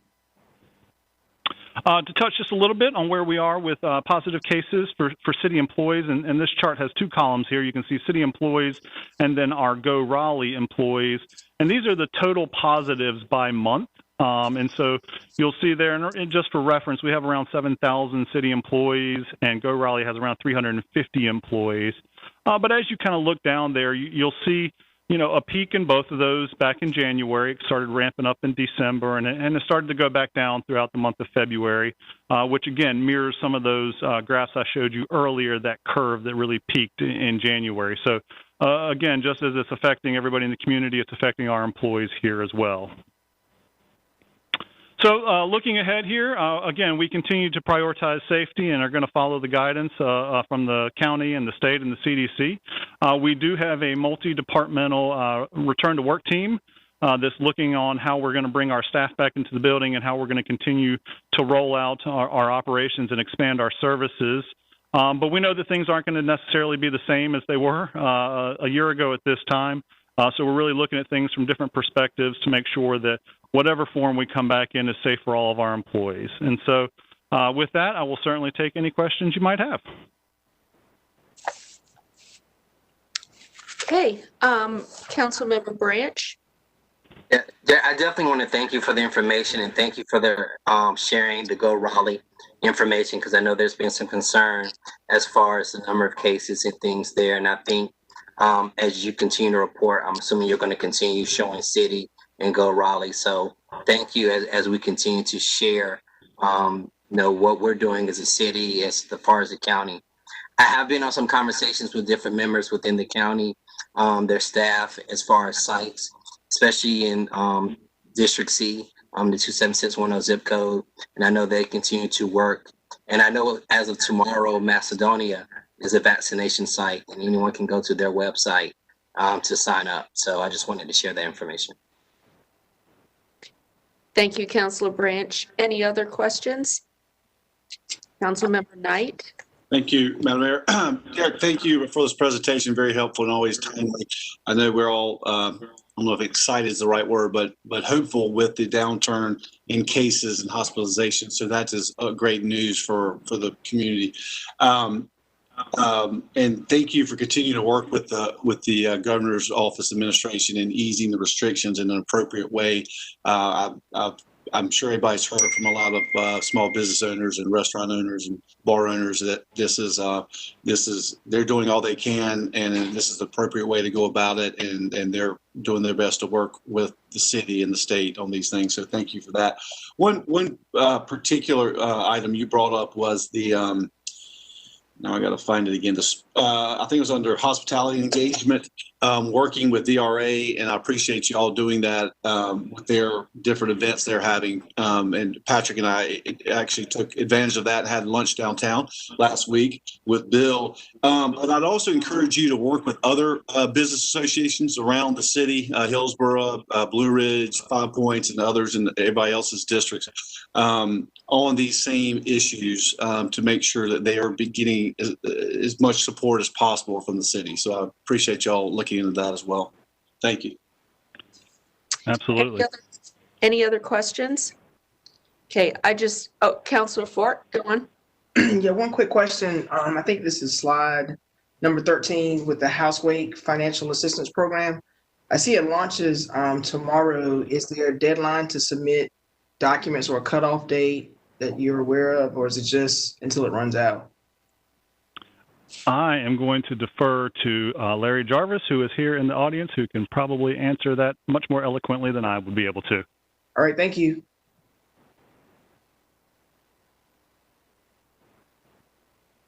Councilor Ford, would you repeat the question, please? Yes, I was just wondering with the Housewake Financial Assistance Program, I know it launches tomorrow, but is there a deadline or a cutoff date to submit an application and whatever documentation you have to submit? There is no deadline, and actually with the bill that was just passed by the House this past weekend, it extends the deadline for the expenditure of the funds from December of 2021 to September of 22. Plus, there's additional assistance that will be coming down the pike as well. May I ask a follow-up question to that? Thank you, Councilor Fort.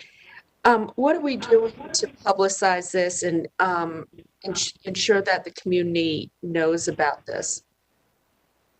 Yes, we've been working very closely with the communications department here in the city, with the county communications staff. There's a very detailed communications plan that we've laid out that will be implemented over the next few days and continuously throughout the program. Okay, I would like to see if we could do some outreach to churches, whatnot, so we're ensuring that they're spreading the word in the faith communities. That has been an important way that Wake Men, our partners, have been reaching people, especially in the 27610 zip code. We'll see what we can do. Okay, thank you, Larry. Okay, I have, Councilor Fort, did you have any additional questions? No, that was it. Thank you. Okay, I had one comment on Derek's presentation. I'm probably going to open up a can of worms here, but one of the things that we talked about was the expanded outdoor dining, and then 30 days beyond. And I would like to see this us look at this as more of a permanent policy. I think that one of the things about COVID is we now look at our public spaces differently, how we're using parking spaces. You know, it's so much more joyful to see people out dining as opposed to just cars taking up all our streets. And I think that it's going to be a long time before people feel comfortable going back into restaurants, especially with our weather. I think that this is something that we could look at more permanently. And I'd like to have staff come back to us with some type of thoughts or considerations on that, if you would. Sure, I'd be happy to work with our transportation department and see if we can come up with some type of report and get back to you on how we could make that happen. Okay, and I just wanted to note too that the city, I basically updated our emergency order to be consistent with the governor's emergency orders. So we had consistent enforcement and assurances that everybody knew what the rules were. And Derek and I have also been meeting with the restaurant bar community, ensuring that they know what the rules are as well. So that, I think, has been very helpful. And I like the fact that they have reached out and said, we want to work together. We want to make sure that we're staying within the rules. And so Derek and I's message to them has been, control what you can control, and especially watching their occupancy levels. So I'm really encouraged by that outreach and the relationships that are forming. So thank you, Derek, for your leadership on this and for your team. No problem. Thank you.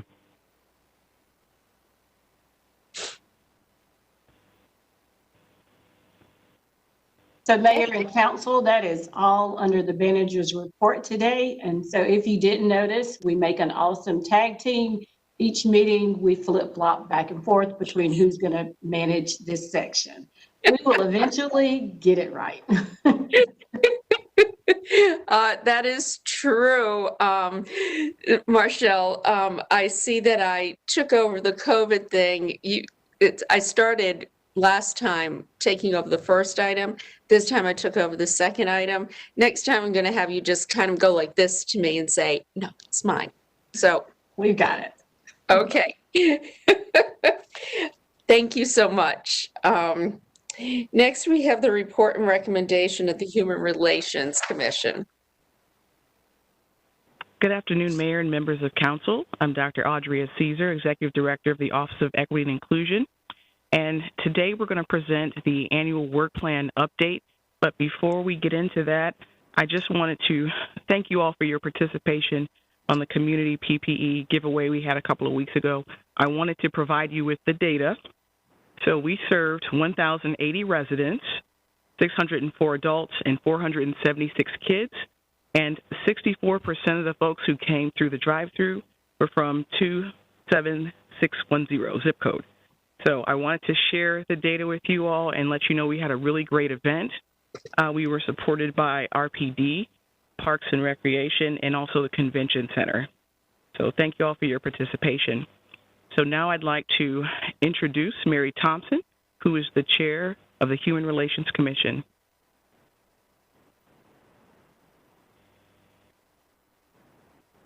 Good afternoon, Mayor, City Council. Can you hear me properly?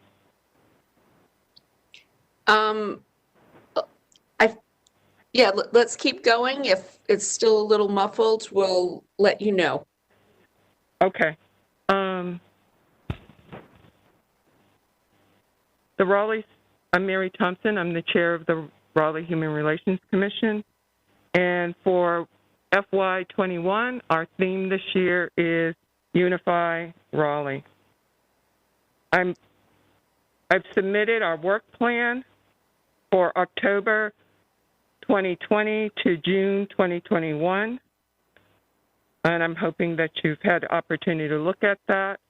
Today, what I'd like to do is just give you an update on where we have some of the items we've worked on since I've submitted the work plan.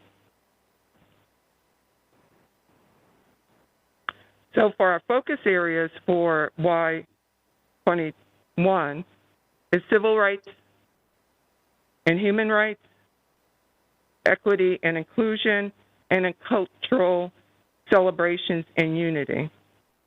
And the commission, for a commission update, the community relations, we packed and delivered care packages that Dr. Caesar just talked about, and donated from our budget to do the care package we did at Southeast Raleigh High School a few weeks ago.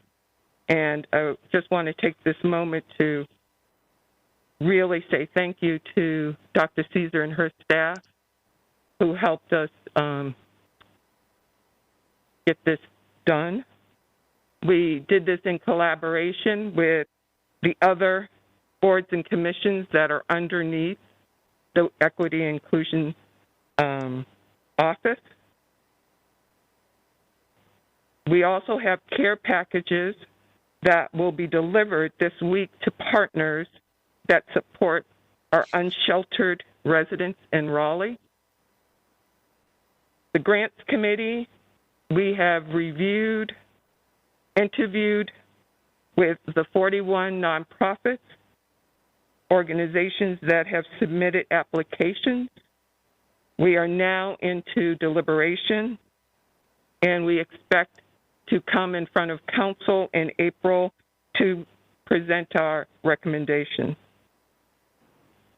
Upcoming next, the Community Relations Committee and our Communications Committee has started to work with the City of Raleigh staff to produce a short, unified Raleigh video, and that'll be coming up in the spring. Our Public Safety Committee is out building collaborations with different organizations. That's the thing. Unify and collaborations. Any questions? Oh, the next. I wanted to show a picture of the group. So that's one, and another slide. And that's the team. So we have a great team, and I just wanted to highlight everyone that has been doing a lot of work in a short period of time. Any questions?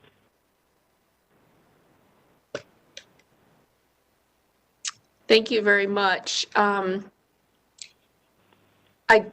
Are there any questions, Council Branch? Yeah, first of all, I want to thank you all for your work and thank you for your the PPE and food giveaway that was performed at Southeast Raleigh High School. Also, I want to thank, I was able to stop by, and as well as Councilor Ford and Councilor Knight, as well as our Assistant City Manager, Haywood, were able to stop by. And thank you all for being there. But I also want to give a shout out to the Southeast Raleigh football team that came and assisted with the event after practice. That was there. So I want to thank them. And my one question is, at our last meeting at council, I made more of a request towards the Human Relations Commission to look into the history of Raleigh, the Black history, and develop a presentation, maybe working with WRAL. And this came from every Sunday I've noticed WRAL does a pose on some history within Raleigh or somewhere else over the last couple of months. And that idea, if you all could probably just digest it and think about it and come back, I think it goes in line with your celebration, cultural celebration and unity item platform, and maybe have something a year from now or so. I just wanted to pass that on. I mentioned at the last city council meeting, I'm sure this presentation was already done before I mentioned it, so I wanted to pass that recommendation on, and hopefully for y'all's acceptance. Thank you, Councilor Branch. Your suggestions for the Human Relations Commission was after, of course, we had presented or submitted the work plan. But I watched the replay the city council meetings, so I already had heard your request and actually wrote it down and started talking to a couple of the commissioners about it. So we'll work on that. Thank you. Yeah, the idea of that too is to be very creative. Look for partnerships and ways we can share that history. I know one of your young members from Enloe has, said very publicly that the history there, Black history is not shared in schools the way that he feels it should be. Like, I would love to see y'all get schools involved, partner with a TV station perhaps to tell the story, look at ways to tell the story on the street through documentation, and work with some of our historic institutions. So this could be a huge opportunity. Go get them. Thank you, Mayor. Will do. Okay, thank you. Any other comments, questions? Thank you both. Thank you all for your time and your support. Thank you for being with us today. Madam Mayor? Yes. So we need to approve, I move for approval of their work plan. Do we have a second? Mayor Pro Tem Stewart, all in favor? Did you want to amend that to say to include the Black history effort for next year? Yeah, yes, that was the intent of the motion, to include it based on the conversation. Okay. So yes. So just clarity on that, clerk. Okay. All right. Thank you very much. Next, we have the report and recommendation of the Park Recreation and Greenway Advisory Board. Did you actually vote on the motion as amended? Or yes, it was. I missed it, huh? It was unanimous, clerk. Okay, thank you.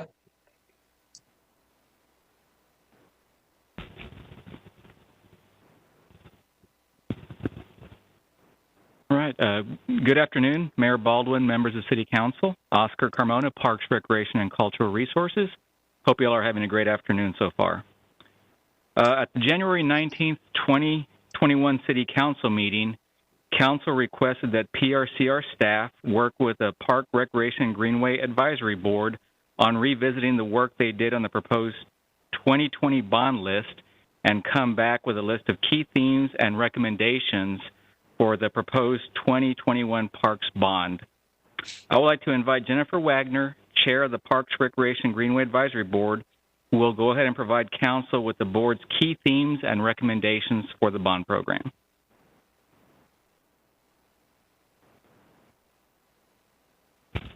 Hello, Mayor and Council members. Good to see you all again. As Oscar said, we were directed to basically revisit the bond recommendations that we looked at a year ago and make sure that they still made sense in today's days after COVID, if there was anything that might have changed, any lessons that we've learned in the past year, any organizational changes that might affect the way that we reviewed and decided on the bond recommendations a year ago. There have been, of course, some organizational changes, new Parks and Rec director, city manager, police chief, fire chief, new Office of Equity and Inclusion. There have been citywide initiatives, 2020 Housing Bond, Wake Transit BRT, Greenway Master Plan update, updated City of Raleigh Strategic Plan. There have been impacts of COVID on the Parks and Rec system, shutdowns, restrictions on operations, adaptive programming that has happened in the past year, increased Greenway Trail usage, budget and revenue impacts. The Parks Board discussed these changes and discussed the work that had been done a year ago.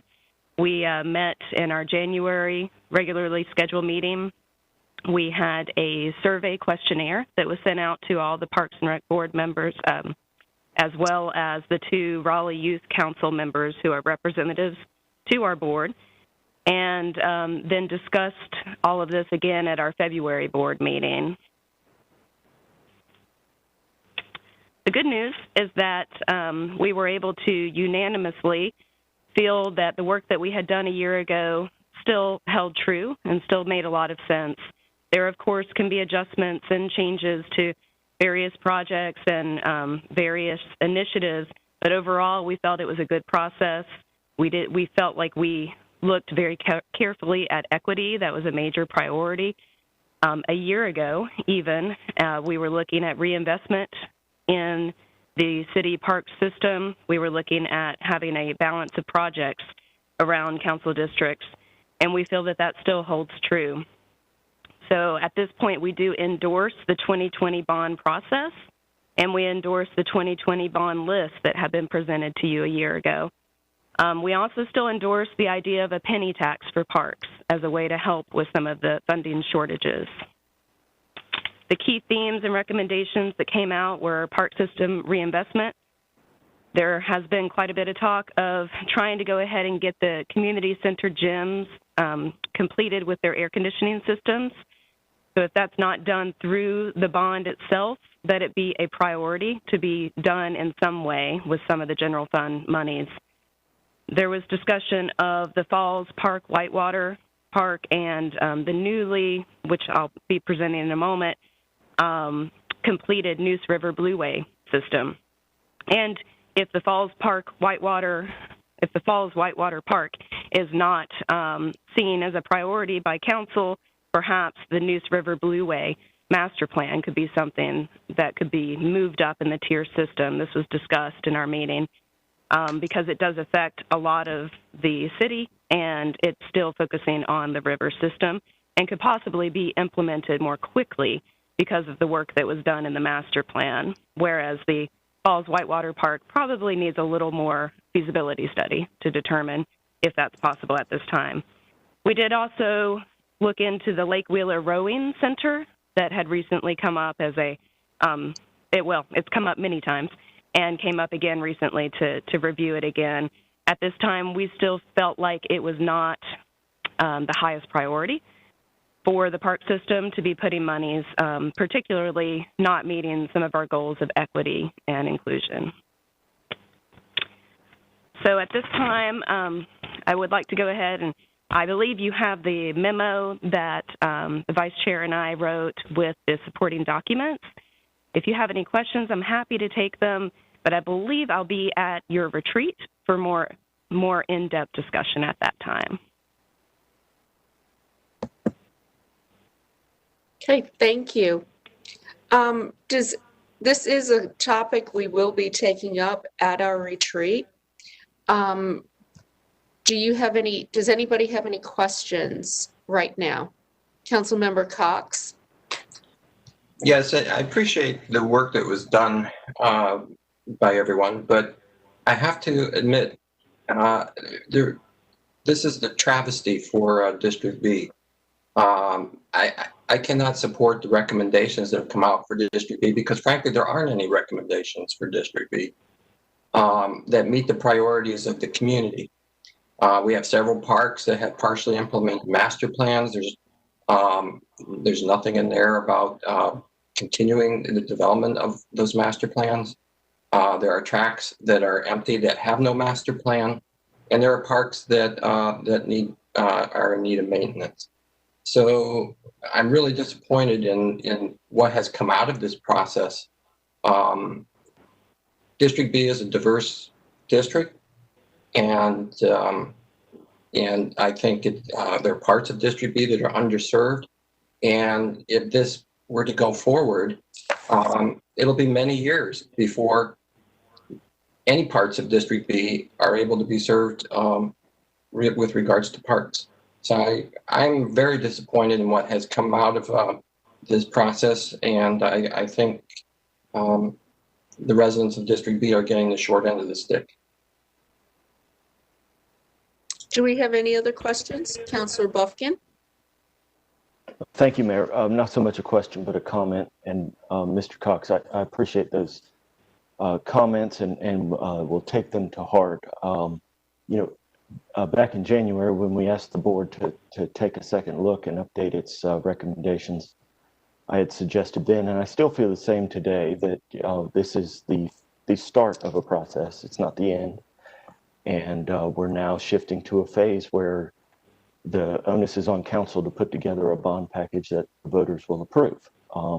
So there's still lots of work ahead, and I think it's important that we give serious consideration to the board's recommendation on the pending for parks. And that will also have an additional benefit of providing us some more options when we get to the bond decisions. So, clearly we've got lots of work ahead of us to take good care of our parks, and we've got some big challenges in doing that. But I'm excited to have this recommendation, and I'd suggest and tend to agree that maybe if there's any shortcoming, it was on the geographic diversity and providing investments all across the city. But overall, I think the board deserves commendation and congratulations for the hard work that they've done. They've clearly taken seriously the emphasis on equity and the very technically driven kind of look at what parks haven't been invested in a long time. And there's a little bit of a coincidence of timing that a lot of the parks in Southeast Raleigh have just not had investment in recent years. So that skews the numbers a little bit, but we've got time to work on it, and we've got some good options. And Mr. Cox, as I've expressed before, I look forward to working with you and all the members on council so that we have a balanced package that the voters can approve. And it'll be a topic for a retreat, as the mayor said, and glad that the chair will be joining us. And then lastly, I'd just say again, thank you to the members of the Parks Board. I have been a little bit absent in my role as liaison, trying to give them the time and space they need to finish their work, but I'm planning to join them for their meeting this month, and look forward to continued conversation on this subject. Thank you. Thank you. Councilmember Branch. I know we'll have further discussion at the retreat, so I just want to take this time to thank our board and committee for their work as volunteers and as reaching out and having meetings with citizens in the community that have feels real strongly towards certain parks and projects, excuse me. So I just want to say thank you for your work and to the overall committee and all the citizens that attended the meetings, either in person for your meetings pre-COVID and virtually those post-COVID as we continue to work. So thank you. And I look forward to working with my fellow council members as we continue to finalize what the bond looks like. Any other comments? I just want to thank you and the board's work and also your attention to the issue of equity. We have a number of facilities and parks that have been underinvested in over the years, and it's clear that you looked at that, and I just want to say thank you.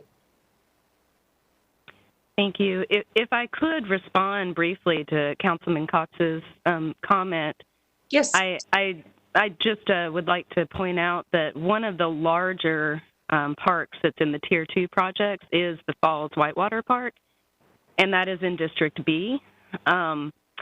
It was something that wasn't initially seen as a priority with staff, but during the public process, it came up with many, many people that came out to support it. And so that was something that raised in the tier recommendations, but that is something that could get a little closer look, as I mentioned earlier, as, maybe that's something that we could study and see if it could happen at a little bit smaller investment at this time to see if it's feasible before we put that larger amount toward it. And then there would be possibly flexibility for other projects. Thank you very much. Councilmember Cox. I appreciate your willingness to take another look at that. There are issues with Atlantic sturgeon a protected species in the river. And so there's a lot of questions about whether or not a whitewater rafting facility could even be feasible for that location. It really should be treated as a special project, not as a District D project. Similarly, the way Dix is not treated as a District D project. It has, citywide ramifications. And but even if you don't do the whitewater rafting part, it was only $12 million out of a $200 million proposal, which is 5% of the entire budget. I think District B deserves better than that. Okay, as we said, we'll be discussing this further at the retreat. Thank you very much for your efforts, and we will see you at the retreat. Sounds good. And then I believe next, Emma's going to come up to present the Neuse River Blueway plan. Okay, very good. Okay, thank you very much.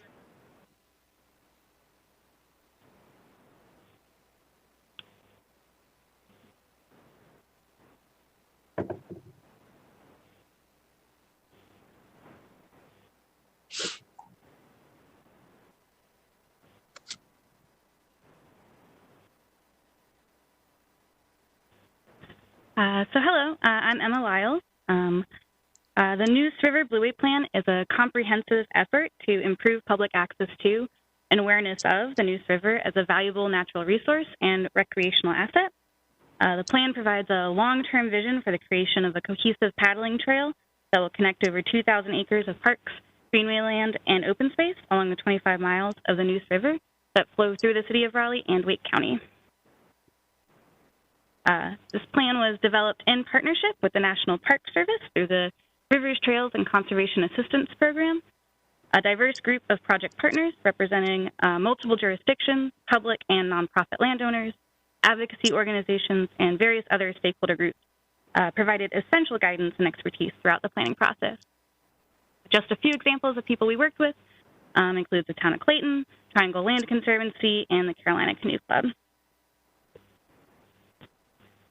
We conducted 3 rounds of community engagement for the Neuse River Blueway Plan. Our initial engagement had 555 participants. We mostly asked about current paddling activity people participated in already on the river. Second round of engagement had 98 participants. We specifically asked users about existing river access points and asked them to grade the individual launches and suggest recommended improvements. And the last round had 44 participants. We asked people to rank the recommended short-term improvements and also give feedback on the draft document at that point. This graph shows one of those questions that we asked in the last round. Are you satisfied with the plan so far? And almost 3/4 of the people who responded said that they were either very or completely satisfied. So first off, I want to go through a few of the system-wide recommendations that we have for the Neuse River Blueway Plan. First off, access points along the Neuse River are subject to frequent flooding and siltation. And as a result of these natural occurrences, many of the access points along the river can become inundated, muddy, slippery, and sometimes even blocked by debris. So when feasible, the City of Raleigh will periodically perform maintenance activities such as siltation removal from the constructed launches at primary river access points. But the secondary or natural access points may become difficult or impossible for extended periods of time after these flood events.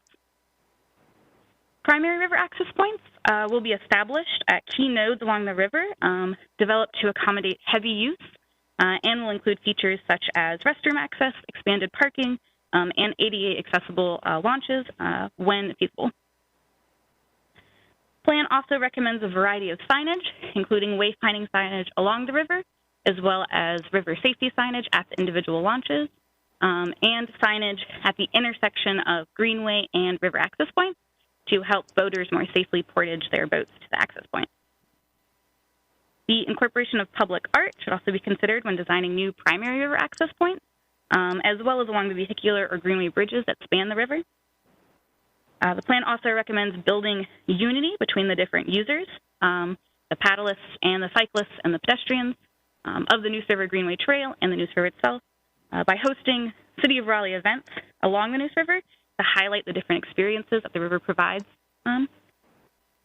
And then during our first round of online engagement, almost 34% of people said that they rent paddlecrafts usually instead of owning them. Since then, the privately owned Paddle Creek has closed, so there's now a great need for boat rentals along the river. So this plan recommends that in the future, the City of Raleigh look at maybe providing this as a service, as well as guided tours of the river and river cleanup days. And then the improvements recommended in this plan will increase the navigability and accessibility of the upper 25 miles of the Neuse River. And then with further access improvements downstream, this could position the Neuse River for designation as a state or national water trail. So there are currently 7 existing river access points along the Neuse River managed by the City of Raleigh. This existing system has been built up over several decades, with individual launches developed more or less in isolation. So as a result, the distance between these points is highly variable, and the design of each launch also varies significantly. Some, such as the newly developed Riverbend part, are fully accessible for a variety of watercraft and designed with adequate parking, boat drop-off, and restrooms within close proximity to the launch. Other locations present maintenance challenges, have extremely long distances between the parking lot and the river access points, or just other design challenges. So here is the proposed Neuse River Blueway system all laid out. The proposed river access points are distributed to maximize flexibility and accessibility, providing more options for 1 to 2 hour paddling trips, which are ideal for casual users or recreation programs. The plan also includes the addition of 6 new launches. You can see them highlighted in yellow here. That is Thornton Road, Lewisburg Road, Buffalo Road Athletic Park, Elvis Farm, Brandley Farm, and Mile Plantation Road. You can also see the primary river access points on this map denoted with that blue halo, and proposed new amenities are in orange. The Neuse River Blueway Plan document itself goes into much more detail about each of these sites, including proposed short-term and long-term improvements. And so with that, I ask you to please approve the Neuse River Blueway Plan. Thank you so much for your time today, and I'm willing to answer any questions you have. Thank you so much. Councilmember Stewart. Thank you. I love this plan. I wish every river across the state had a plan like this. And what it reminds me of is actually something that does happen in other rivers across the state is great public-private partnerships where there are outdoor outfitters who are set up and renting kayaks and canoes. They have the comfort facilities, restrooms on site that they have constructed. And so I just want to really make sure that we are thinking about those opportunities and not thinking that it just needs to be city cost putting up these different types of facilities. But I feel like this is in itself such a resource and tool. So thank you for all your work on it. Thank you. I think Councilmember Knight had his hand up, and then Councilmember Cox. Yes, thank you, Madam Mayor. Yeah, this is the first time I've seen this laid out like this. Very exciting. This is really, this fires me up. I've long rode on the Neuse River Greenway Trail and have always looked over at the river and like, man, you get more access over there. And I'm actually surprised by the survey results. I would have thought folks would have said it's underutilized. I think it has been, and I'm so excited that that y'all are looking at this.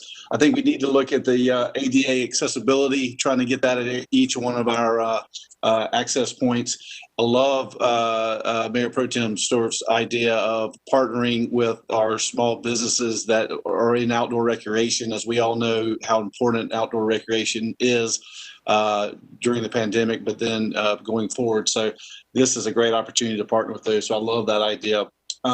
Thank you for doing this, and look forward to implementing these new access points and upgrading the ones that we do have. And we're here to support you. Thanks so much. Councilmember Cox. Yeah, I really want to echo Councilmember Knight's and Councilmember Stewart's enthusiasm for this project. I think it's a great project. I do have a question, and this is sort of along the lines of Councilmember Stewart's comments about partnership. Are some of these locations outside the city's jurisdiction, like Mile Plantation Road, and are there opportunities for partnering with neighboring communities, for example, Clayton, for example? Oh, we do have an appendix within the Neuse River Blueway document that talks about partnering with downstream in Smithfield and Clayton and working to extend that Blueway plan. Okay. Okay, thank you. Okay. Councilmember Buffkin. Thank you, Mayor. I had similar thoughts as already been shared, so I won't repeat those. I will say here on the public record that canoeing down the Neuse River is a bucket list item for my Raleigh experience. I'm really looking forward to it. What a great plan to take advantage of a wonderful natural resource. So at the appropriate time, I'd make a motion to approve the Neuse River Blueway plan. Okay, and I'm just going to echo what everybody else said. This is really exciting. And, you know, I hate it when people say that we don't have a river. It's like, yes, we do have a river. It just doesn't happen to flow through downtown like many other cities. But this will be an opportunity to really showcase the natural resources that we do have. And I really appreciate the ADA comments and also the partnerships. I think that that is going to be key to making this work. So with that said, Councilor Buffkin, Councilmember Branch. Yeah, I just thought about something. Can we ensure that our fire department is fully aware of this plan? Because unfortunately, as more people will eventually use the river, there may be a need for assistance. Because also the Neuse isn't, all levels of the Neuse are not equal. So if we can monitor that, and if we need areas where we say you have to exit off, making sure that's clear. I see it because I'm near the Pool Road one. That one actually floods a lot whenever we get a lot of rain. So we need to make sure that we build any infrastructure that can deal with the rise and fall of the Neuse. So other than that, I'm fine with moving forward. Okay. We are working towards having a work group put together in the future with the Wildlife Resource Commission, Raleigh Fire, and Raleigh Police Department to have them consult on new launches that we put in. Okay, thank you so much. So Councilmember Buffkin, you wanted to make a motion. Thank you, Mayor. I move that we approve the Neuse River Blueway plan as presented. Do you have a second? Councilmember Cox. All in favor? Clerk, that passes unanimously. Good work. This is exciting. Thank you so much. Okay, thank you. Next, we have report and recommendation of committees. And first, we start with economic development and innovation. Councilor Melton. We have 2 items pending: the community-centered economic development / strategic small business investment, and then the downtown Raleigh notification system possible expansion. We'll take those up at our meeting in March, which will be Tuesday, March 23rd at 1:30 p.m. It will be a virtual meeting. Okay, thank you. Next, we have the report and recommendation of the Growth and Natural Resources Committee. And I know Councilor Stewart, she has been so excited about the sanitary sewer overflow prevention. So take it away. Thank you, Mayor. Yeah, so we got a report from staff, some background information on SSOs. We are actually reporting this item out without any further action at this time. It was a very thorough, very informational, very educational session, but there is no further action at this point. We also have no items pending. I'm not going to cancel our meeting just yet, but no items pending at this time either. Okay, thank you. Next is the report and recommendation of Safe, Vibrant, and Healthy Communities Committee. At this time, I am going to, we won't plan on a meeting this month, but we would have a meeting the following month. The issue is homelessness, specifically healthy hotels, family housing and rules, and single women, lack of capacity for housing. Those are the 3 topics I would like to just discuss. Of course, we have to coordinate this conversation with the county, so that should give them plenty of time, as well as our team, to bring something forward in April. April 27th meeting. Next, we have the report and recommendation of the Transportation and Transit Committee. No report, no pending items, no meeting, so we can move on. Oh, we'll find something to put in there for you, Councilor Branch. And we'll move it along accordingly. Okay, thank you. Next, we have the report from the mayor and city council. I am going to start with Mayor Pro Tem Stewart. No report. Councilor Melton. Thanks, Mayor. I have one item that I'd like to present and ask council to add to the agenda for our next meeting for consideration and vote. As we all know, Mayor Pro Tem Stewart and I have been engaged in this work of trying to expand access to renters. One issue that came up in our November meeting was protecting sources of income and housing choice vouchers, making sure that they're accepted in more places. I've been working on this issue with the city attorney's office, and I know that they have been in communication with staff, and we have come up with a proposed ordinance. And the ordinance would direct the city manager to the fullest extent permitted by law to include among the terms of any city-provided financial assistance or subsidized real estate conveyance for the production of units of affordable housing that any prospective tenant or initial home buyer for the development shall not be disqualified from participation based on source of income. And then source of income would, of course, include housing choice vouchers as well as some other income sources. So that is a proposed ordinance. I see the city attorney's hand. Go ahead. It's proposed as a resolution instead of an ordinance. Resolution. I'd ask that we put it on the, I probably just made your blood pressure spike, huh? I asked that we put it on the agenda for our next meeting in 2 weeks. And I will, of course, make sure that the council members have the draft resolution and that it be included in the agenda backup material, and we can vote on it in 2 weeks. Okay. That's my request. Anybody have an objection? Okay, thank you. We will do that. Councilmember Knight. Thank you, Madam Mayor. Two issues. With the ordinance passing on street name changes, I do still think that we need to figure out a way to have a community public process about this larger issue, as Charlotte and New Orleans have done. And I see this as not a planning or transportation issue, but as a human relations issue. And we do have a human relations commission that, as we've just seen, is doing great work. So it may be something that could be added to their list. But I do think we need to think about a way of looking at this issue at a more inclusive and broader scale. And then two, I want to read this. This is an issue specific to District E. The speed limit on Fairview Road between Oberlin Road and Glenwood Avenue has previously been lowered through an adopted process for speed limit reductions in the Transportation Department's neighborhood traffic management program.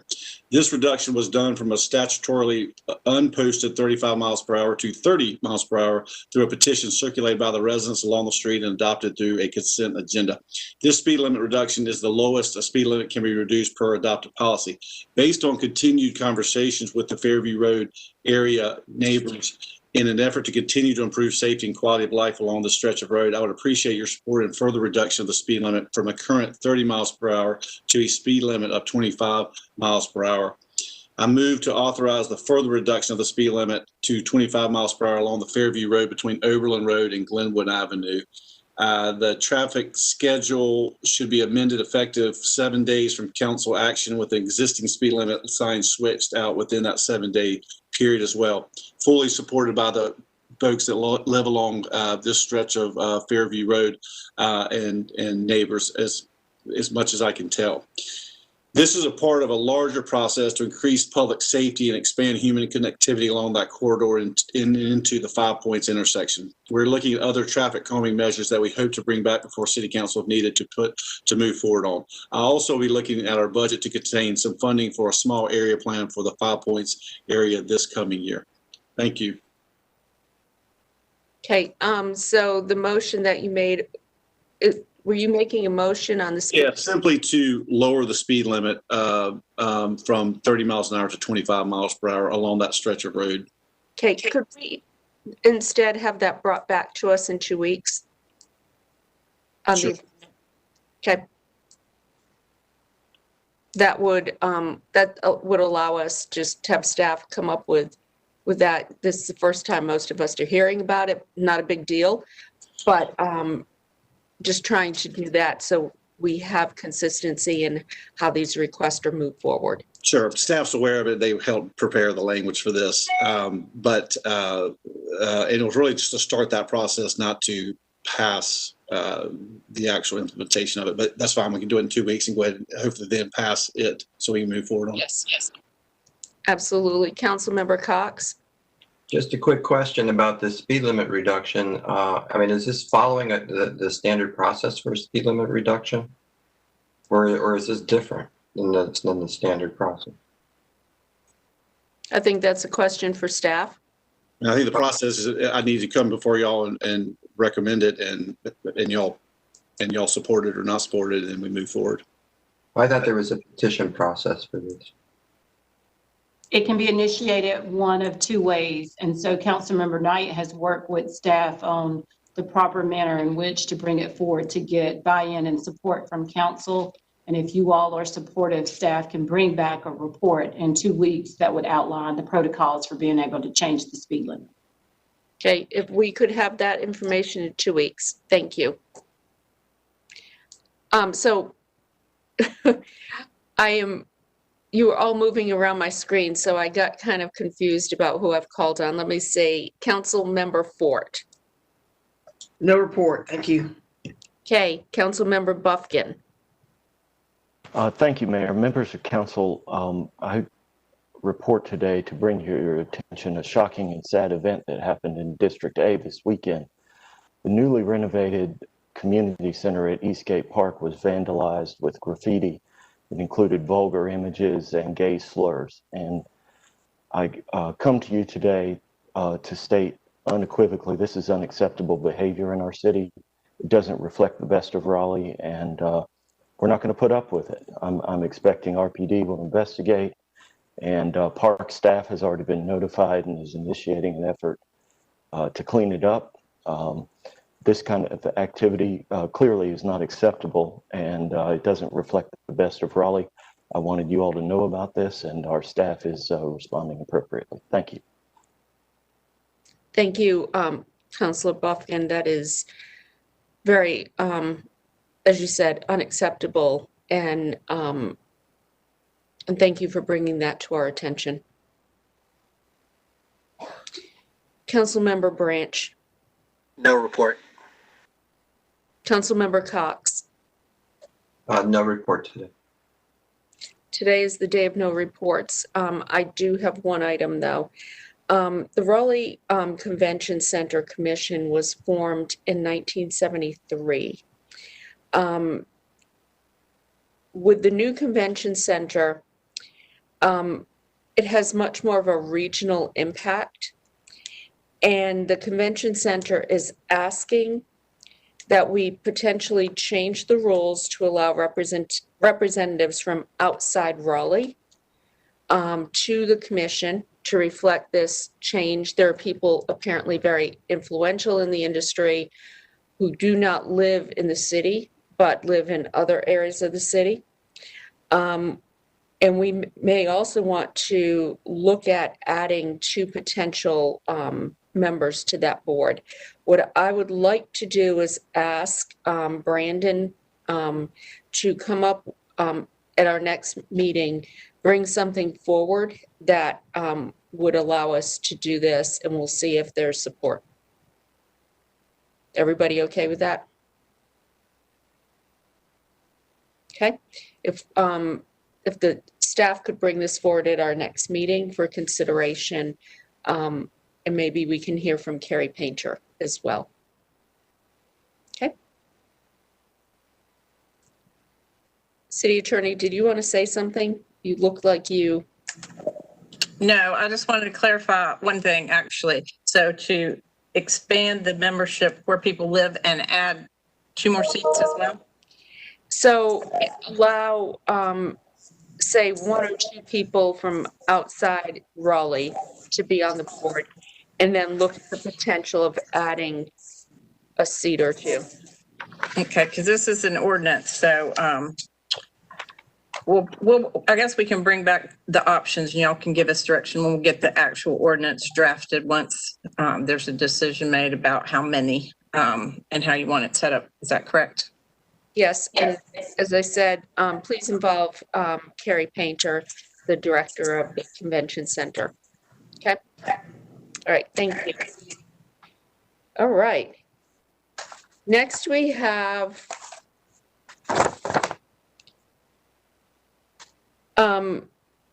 appointments. Clerk, you're on. Okay. The first item we have is the Appearance Commission. You have 1 vacancy. Marcus Tuttle received 7 votes, so would be appointed. The next item is the Bicycle and Pedestrian Advisory Commission. You have 3 vacancies. Joe Caruso received 7 votes. Mary Jo Gellenbeck received 6 votes, and Brian Thomas received 7 votes. So those 3 would be appointed. You actually have another vacancy, and you had asked that the Mayor's Committee on Services to Persons with Disabilities be contacted to see if we could get a representative from that group. We have one, but there's a couple of outstanding issues getting information, so I'll bring that back to you at the next meeting. Okay. Okay, the next item is the Human Relations Commission.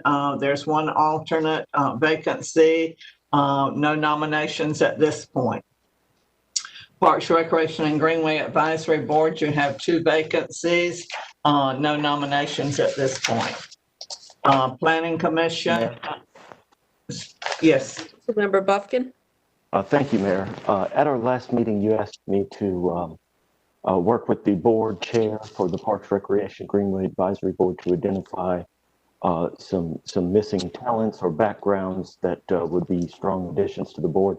I've done that, and I wanted to report today that the board is in need of more ethnic diversity, particularly African American and Hispanic, and on professional background, in need of some folks who have technical and financial experience in their background. And I would note, council members, that we have a long list in the clerk's report of folks who have expressed interest in being on this board. So if you all could take a look at it, and we'll work together to find some good people to add to our park board. Thank you. Okay, thank you. The next issue is, or commission, is the Planning Commission, 1 vacancy. Dean Raines received 6 votes, so would be appointed. The next is Raleigh Convention and Performing Arts Center Authority. You have 1 vacancy. This is the vacancy created as Joe Durham's terms expiring, and he does not wish to be considered for reappointment. So I have a nomination. Okay. Council Member Stewart. We are co-nominating Chidi Kumar. Okay. Yes. You and Mayor Pro Tem. Okay. Very good. The next item is the Raleigh Transit Authority. Hold on, let me.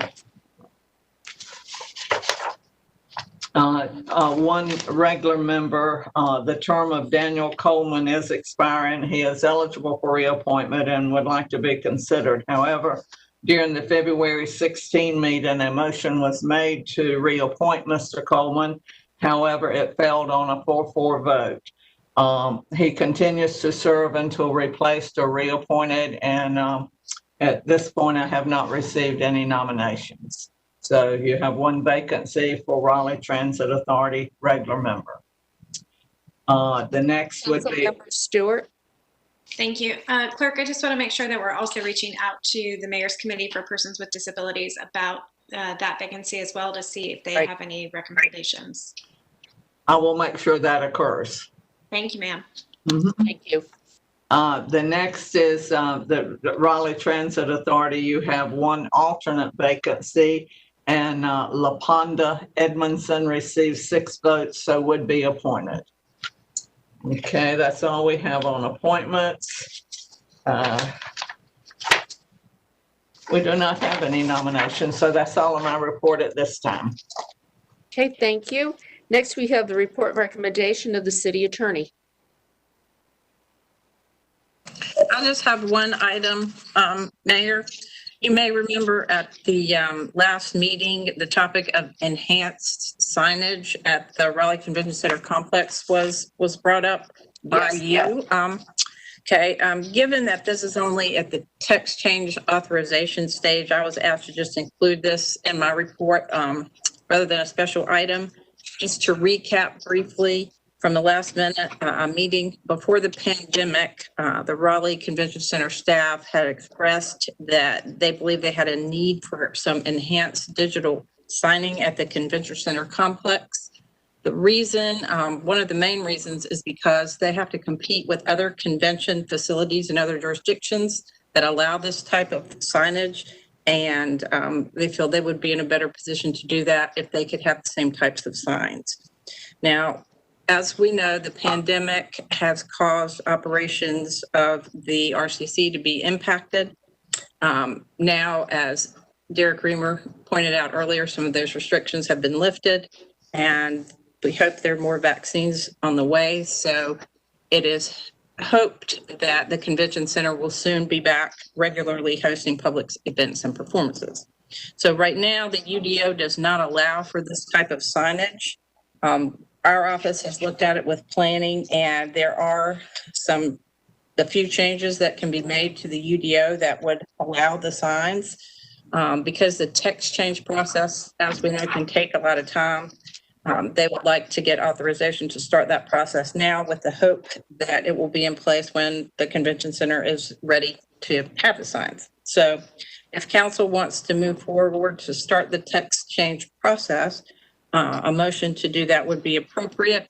And you know the process, but just a reminder that it would be drafted, it would go to planning commission, then it will come back to the city council for a public hearing, and to be set for a public hearing and then for a public hearing. So this is only the start of the process. So if you would like to move forward with that, then you can make a motion that could get underway. I'm glad to answer any questions. I'm going to make a motion to approve this text change. This is something that the convention center has been asking for 4 years. So I'll make a motion. I'm asking for a second. Member Milton, all in favor? Anyone opposed? 7 vote with Council Member Cox opposed. Okay, next we have the report and recommendation of the city clerk.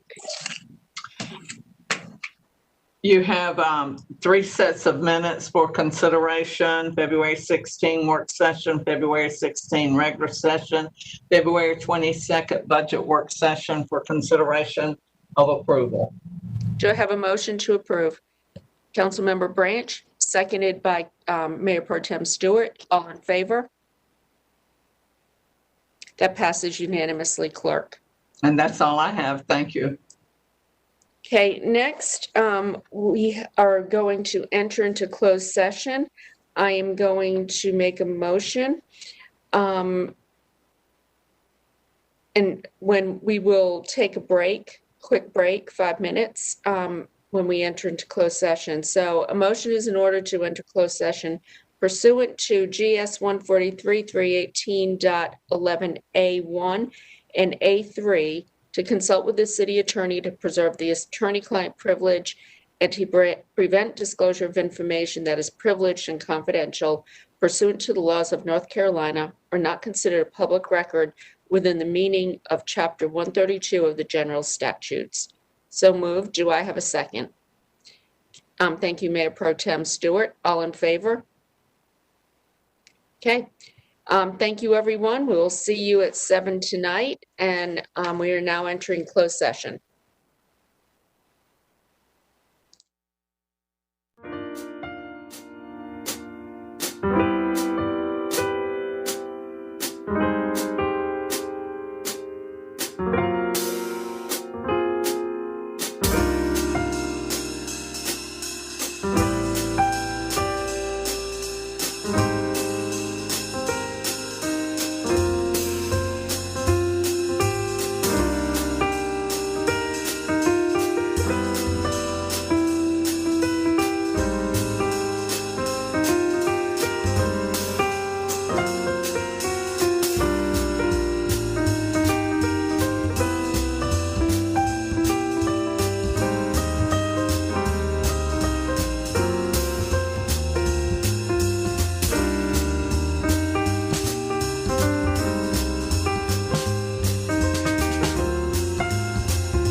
Thank you. We have just returned from closed session where the council provided direction to staff on the items listed in the closed session motion.